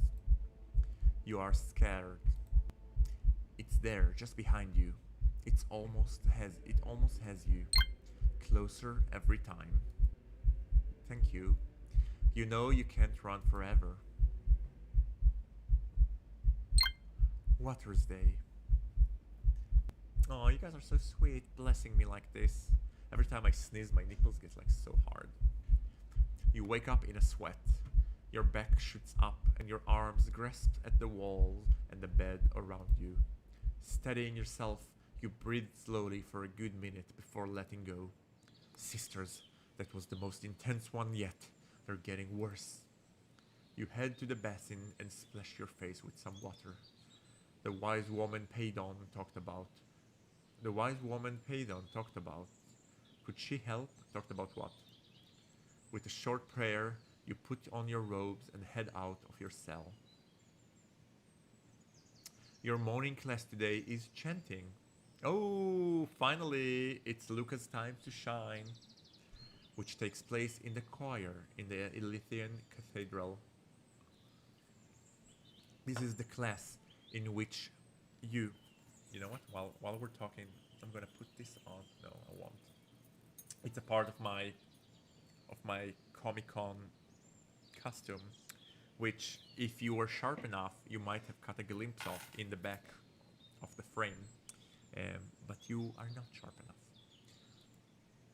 The face around you are mixed. Luca is cracking his neck like an athlete about to beat a world record, a satisfied little smile on his face. Kieran and Rahan seems quietly confident. There are small beads of anxious sweat on Jude's and Soran's foreheads. And as for you, got this. Merciful Alethea, get me out of here. Public singing is my worst nightmare. Jude throws you a sympathetic look. Wait, what happens if I say I got this? It's just a little bit of singing. How hard can it be? Luca notices your confidence and gives you a little wink. Ooh. The group is approached by the choir master. Hello. Hello, Zaddy. A man you've seen during the messes, already leading the brothers in songs and chants. From the beginning, he seems to you as an agreeable, if awkward man, with a comforting sort of presence. Acolytes, blessed morning. I am Father Giles. I hope you've had a cup of water this morning to lubricate your throats. Yes, our throats. We did that yesterday in the Carrels, thank you. Smash or hit, Father Giles. Not to be confused with librarian Giles from Buffy, my most favorite TV show ever, Buffy the Vampire Slayer. Now, I don't know how many of you consider yourselves singers. Some of you may be nervous about that. That's not what this class is about. That's not even what chanting as a practice is about. I'd like you to think of chanting as a performance rather than singing. And we all perform every day, all time. The purpose of chanting, of course, is to bring a canticle or an incantation to life. Because, you see, despite what some scribes might tell you, apologies, apprentice scribe, magic does not happen on the pages, but in the interactions with it. Magic happens when the human eye touches the page, when their lips open to bring what is in it to life, when their fingers flip the pages expectantly. In other words, magic is not a thing, it's a relationship, a dialogue. So, that said, arcanists have found that the best way to do this, The most bangs for your silver, if you will, comes by interpreting the arcane text through music. There are many theories about why this is, which we will cover this in the year to come, but for now, all you need to know is that the crux of it is this. Music opens us up to emotions, and makes us conduits for things larger than ourselves, magic being one of those things. Father Giles takes a long conducting wand out of his robe's pocket and taps it twice on a small lectern with shit music on it. Lesson 1, and perhaps the one thing you can teach, rhythm. Rhythm is important. It creates regularity and difference, the building blocks of meaning. One must master it if one wishes to be a half-decent chanter. So, we will do a very simple exercise. Loosen your wrists, brothers. I shall play a melody. On every bit of this melody, you shall tap your fingers onto the pew in front of you. First of all, from what I've seen, all our wrists are pretty limp already. Second of all, tapping. Father, I thought we'd be singing. No, brother Luca. We must allow your brothers to catch up a bit first. You are welcome in choir always, where you can sing your heart out. Luca signs, but does not belabor the point. His long, thick wand. I can see Luca and Giles hitting it off. Father Giles takes out a small lyre and nods at all of you to put your hands into position. Your assignment is to keep the rhythm of the chant, the dance revolution. To do so, click on the notes as they fall from above. Try to click on the notes exactly as they pass over the squares of the bottom of the scenes for best results. Understood.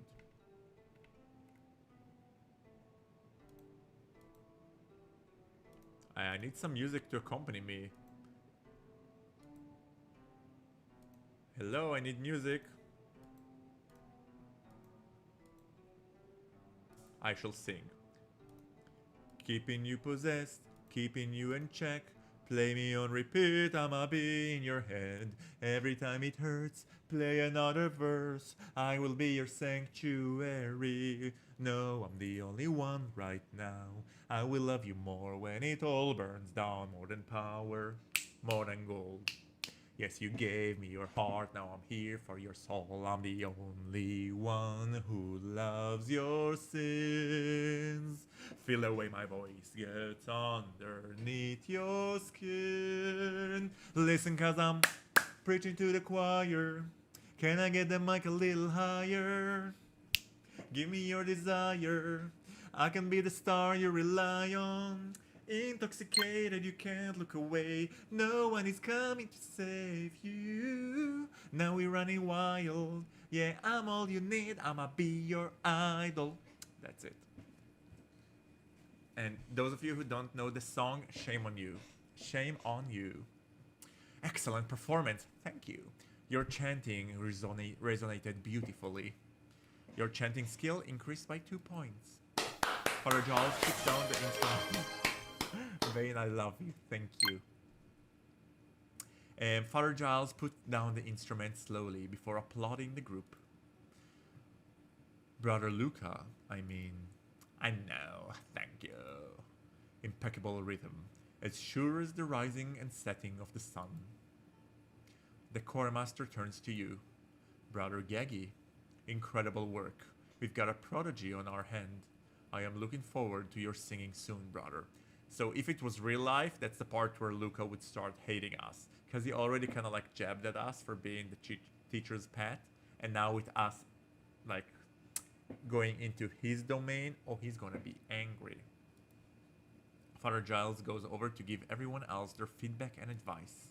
The class reaches an end, and all in all, you feel like you turned out to be the most painless one of the lot so far. No long treks to see the sunset, no awkwardness between acolytes and the instructors, no cauldron scraping, no literal bullshit. Luca is secretly the murdering, killing out of jealousy. I wouldn't be surprised. That said, it had certainly opened up your appetite, and as you make your way out of the cathedral and to the refectory with the rest of the novices, you hear your stomach grumbles.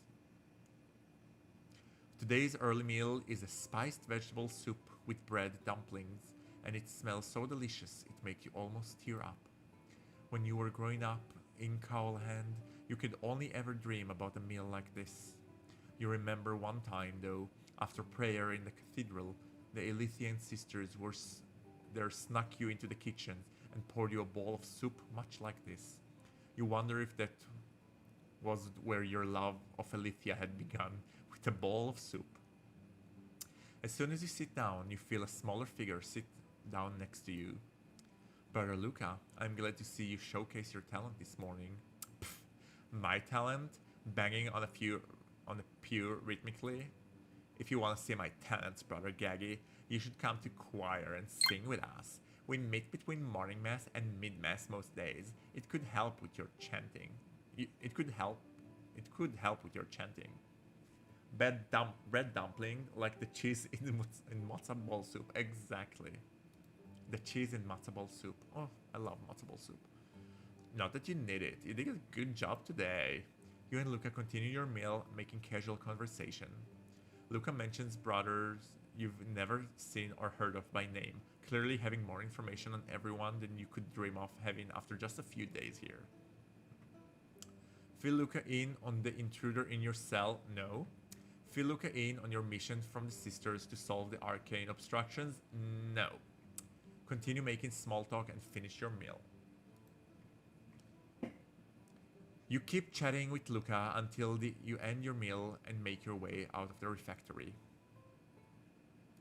Oh, hold on. Alright. Guys, I'm going to take a quick 90-second break. I will be right back. Do not go anywhere. Thank you. No way. That's too tempting to resist. Beep, beep, beep. For a while, my mind was blank, and I just couldn't help but stare at his package. It is a black hole from which I cannot escape. It feels as if I'm attached to by a magnet. How can I help you? Not at all. You're so silly and cute, but in an adorable way. Thank you. Hey, thanks, man. Nope, you're pushing it too hard. What the fudge? What's going on here? Okay. Ha! I can read your thoughts like words on a page. No, that's really embarrassing. I have to learn to suppress my body language to hide my inner thoughts. No, I think it's very charming. I think you're even more charming. Standing in the hall wearing only underwear makes me feel a little cold. Oh, as I'm already here, would you like to invite me to your room? We should continue our conversation tonight. I'm gonna have a shower and take a nap. No, don't take a nap. Sure, see you later then. Career talk, okay. I have the feeling that our chat went down well with him. Victory! Daddy Don, let me in. Who is it? Hi. Sorry, but I was just about to get changed. Don, that's a bit much. All right, what do we have here? That's not a penis. All right, that's a balloon. Ooh la la! What a big package. The professor has got a huge package. Where do you normally look when talking to people? Busted! Ooh! Sorry. Suddenly I felt startled, which left me speechless for a moment. And why did you feel startled? Oh no. Because, wow, everyone is here, and each of them is an eye candy. Hey, cutie. Why are you so slow? There is a printed police on your trunk, handsome police officer. Yeah, Frank is not very subtle about him being a cop. And it's not for me to say ACAB. Alright everyone, thank you so much for joining us back.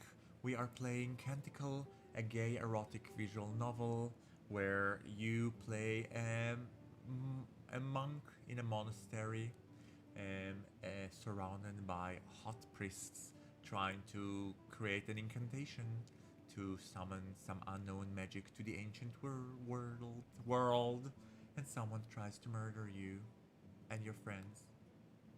Maybe. We don't know. Anyway, thank you for coming back. We are continuing our journey. What should you do before mid-mass? Okay. So basically, all we can do now is pass time and your ass. Exactly, and your ass. All right, guys, I'm gonna let you decide. What mini games did we like the most? We have the library. I don't remember what we do here. We have the what do we do in the library? Okay, so the stables is kind of like the Candy Crush game. The cathedral is the Dance Dance Revolution game, or what's it called? The Guitar Hero game. Alchemist is the hard one. It's like the balancing thing. Garth is the puzzle thing. We have the Vestra, which is the shop.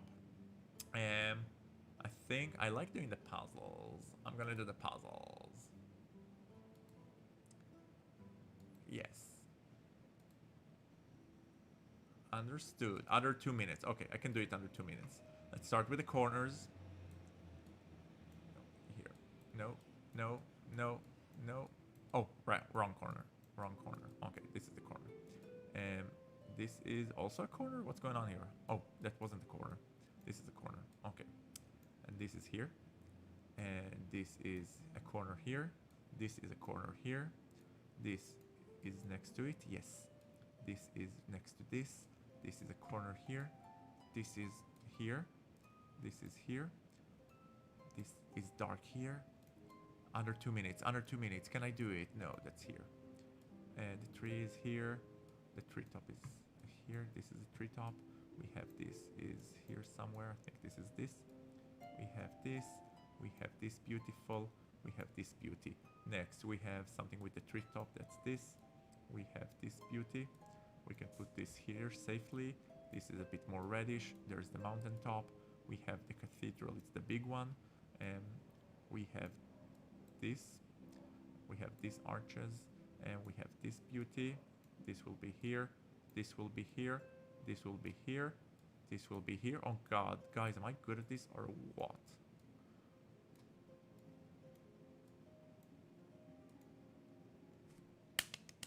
A minute 20, okay? That's way less than 2 minutes, okay? Your malicious skill increased by 2 points. You head back. You give head back? You head to the scriptorium where the arcanometry classroom is supposed to be. The room you find yourself is stacked with the devices of metal. Oh, this is Rahan's turn to shine. Stacked with devices of metal and wood you've never seen before. An intimidating formula cover the blackboard. You see Rahan already there, having changed his robes at some point after morning mass. His hair is slicked back, even tidier than usual. Those small beads of sweat have frizzled it a bit at the front. The other novices file into the room, the look on their faces as uncertain as yours. You all take your seats and wait a good 10 minutes looking at the door. Then suddenly the door swings open and a middle-aged man wearing a long robe in the Kitali style enters the room, a wild smirk on his face. Please be hot, please be hot. Yes, hello daddy. Rahan straightened his back immediately and returns a washed out sort of smiles. Guys, smash or pass? Smash or pass? Let me know. So he has two expressions. When he raises his eyebrows, he's not that great, but when he lowers his eyebrows, he's more muscular. Okay. Brothers, I am Father Katir, your arcanometry teacher, and I do apologize for my lateness. Marhaj. Totally a smash. A hot daddy, yes. Marhaj. The time ran all the way away from me a bit. He is carrying a small device, not unlike the art collector you saw Rahan with, but silvered and more compact. Gingerly, he set it on a rug at one of the tables and turns to you and the rest of the novices. And let's see. Yes, You must be Natir Rahan. Rahan shoots up. Didn't they say he changed robes and combed his hair? I don't see it here. Rahan shoots up from his chair and gives the master chronometrist a deep bow. Yes, master.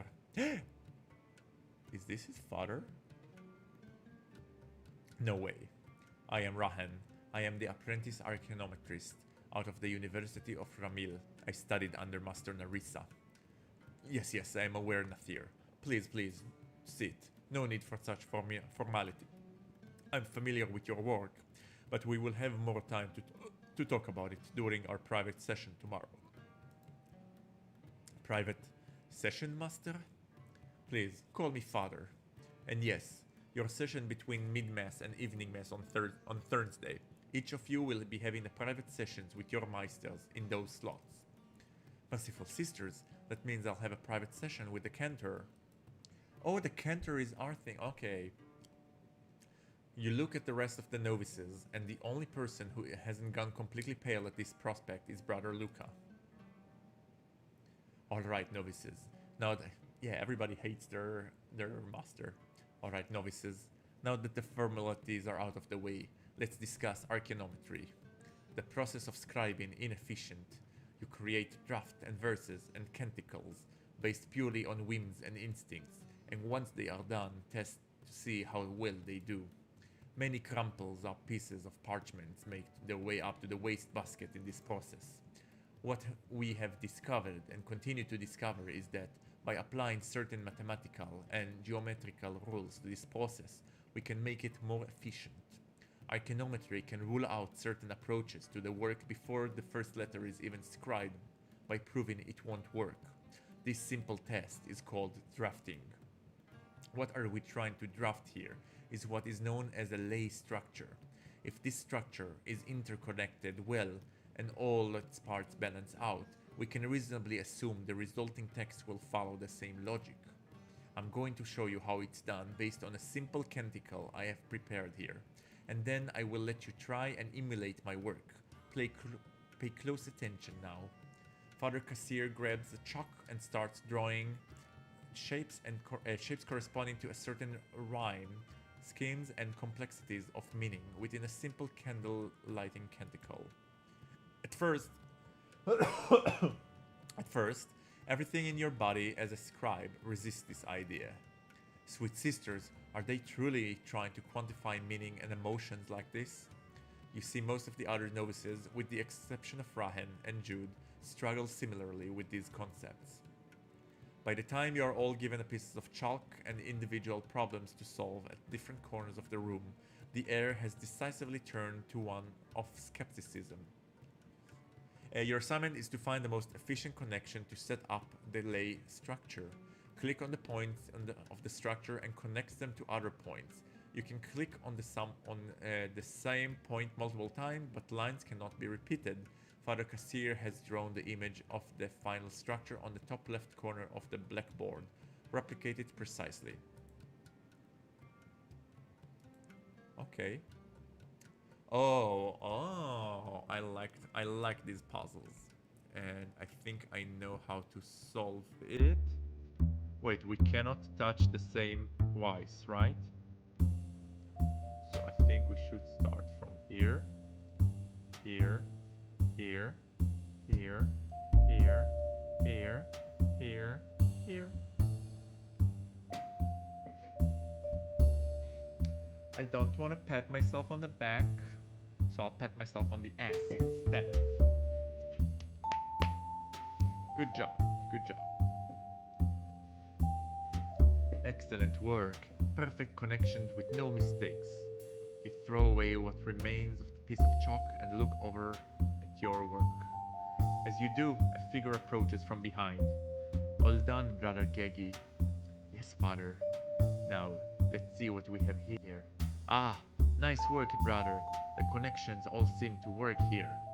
I hope you find it engaging. Archaeometry has some interesting ideas, Father. I'm looking forward to learning more. Honestly, Father, this precise seems antithetical to the whole practice of scribing. I'm gonna go with this, because I'm a troublemaker. I'm a bit of a Soran sometimes. Ah, you're not the first scribe to think that much. All I can say is that all I can say to that is we hope to make scribing more effective, not erase it completely. But whether you end up seeing it that way will be up to you. And me, I suppose, as your teacher. Father Kassir moves over to the others to check their work. Despite the clear reluctance, Soran and Kieran seem to have done well at the task. Luca seems to have given up at some point and just stares and just starts drawing. You see him and Jude snickering at something, and then over to Rahan's draft, where Luca has clearly drawn a penis. Rahan seems unaware. Father Kassir finishes up with Soran's feedback and starts heading over to Rahan.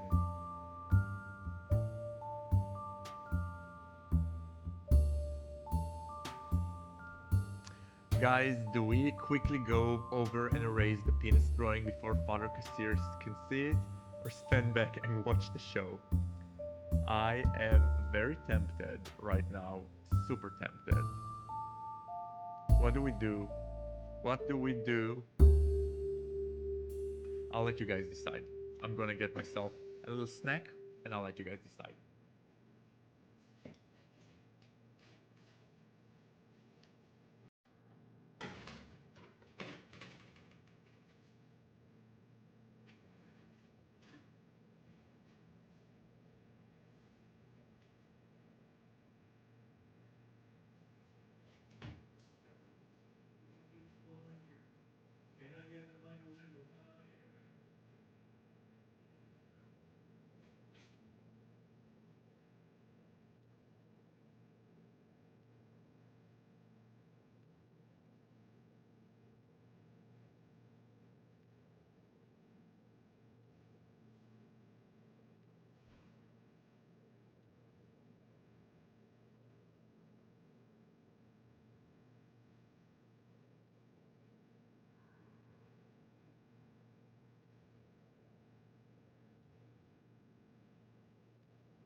Sorry. Also took the opportunity to pee, and since when my husband is not here, I'm very bad at stocking the house, so there's like literally nothing to eat here. So I grabbed a tomato. Delicious tomato. You're, you get the joy now of watching me consume a tomato.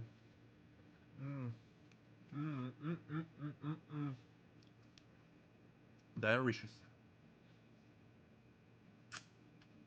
So wait, what do we decide? Are we gonna help Rahan, or are we gonna watch him get into trouble? Actually, I kind of want to watch him get into trouble. We can always load back.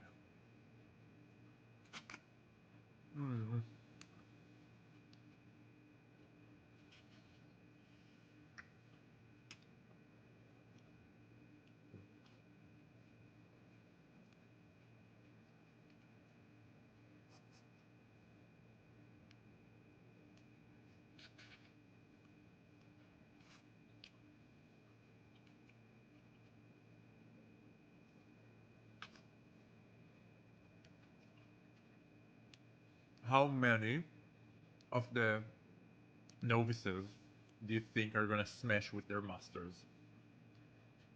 So let's see.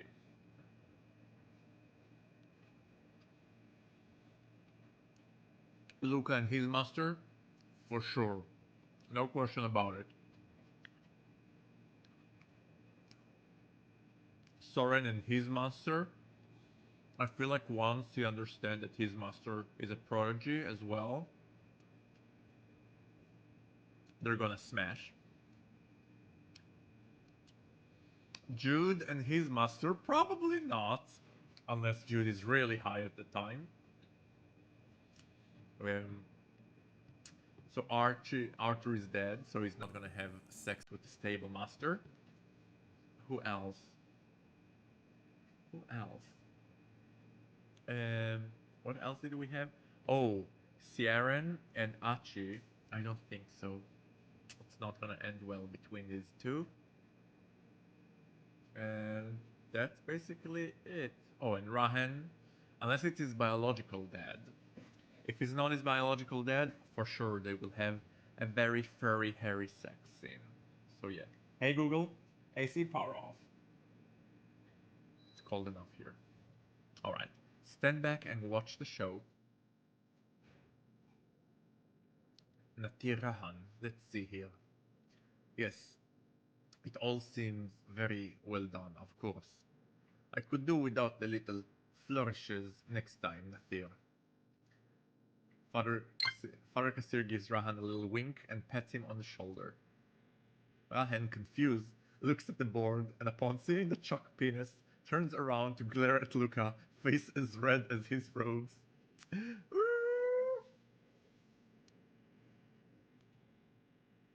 With class dismissed, you all grab your belongings and head off to dinner. After even mess. It's evening mess or even mess? I'm not sure if I'm saying it right. Even mess? How do you pronounce it?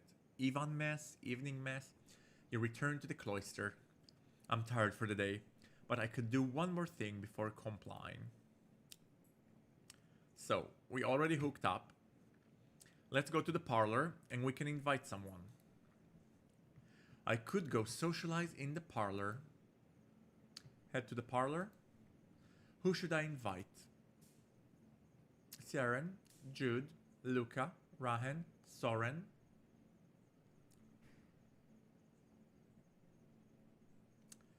So let's invite Soran. We're romancing him after all, or do we? Tempting, tempting, tempting. But we'll do Soran. Look at him, so serious, so how do you say it? Not preposterous, presumptuous. I'm gonna take a screen grab here. Yes. Soren meets you at the parlor. The two of you find a small table in the corner. At one point in the conversation, Soren goes into one of his usual tangements about a phrase in a different language. That reminds me of a Valdisian word, asaid, which comes from the phrase asado di kolaid. Basically it means traitor, but the phrase it comes from means a boatswain with a compass. So linguists have been trying to figure out what the connection is, and since Valamisians are more into pirating than documenting their language, which in itself is a patchwork of other languages, it's basically an impossible task.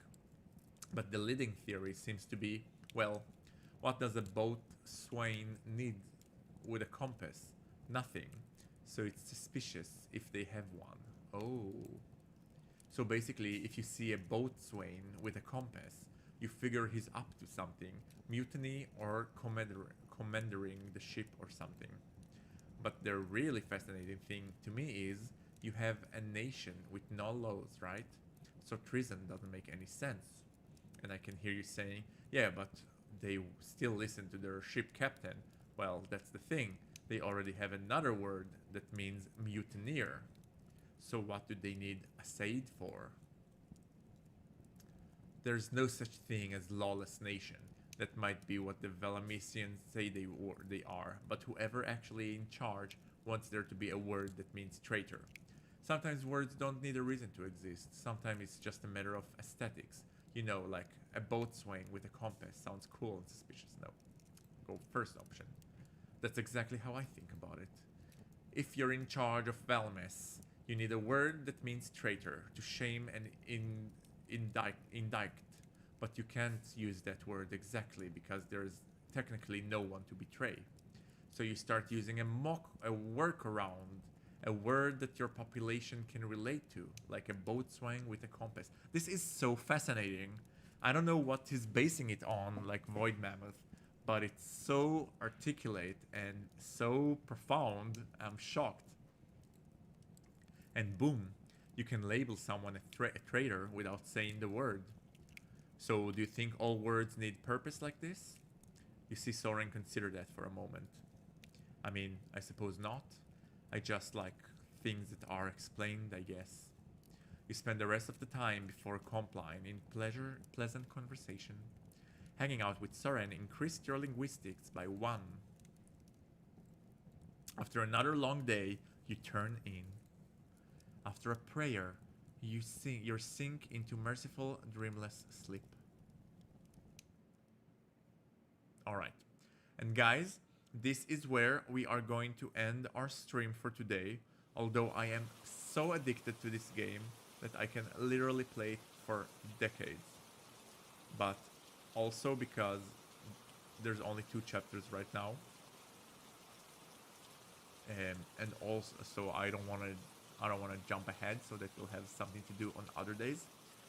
But also because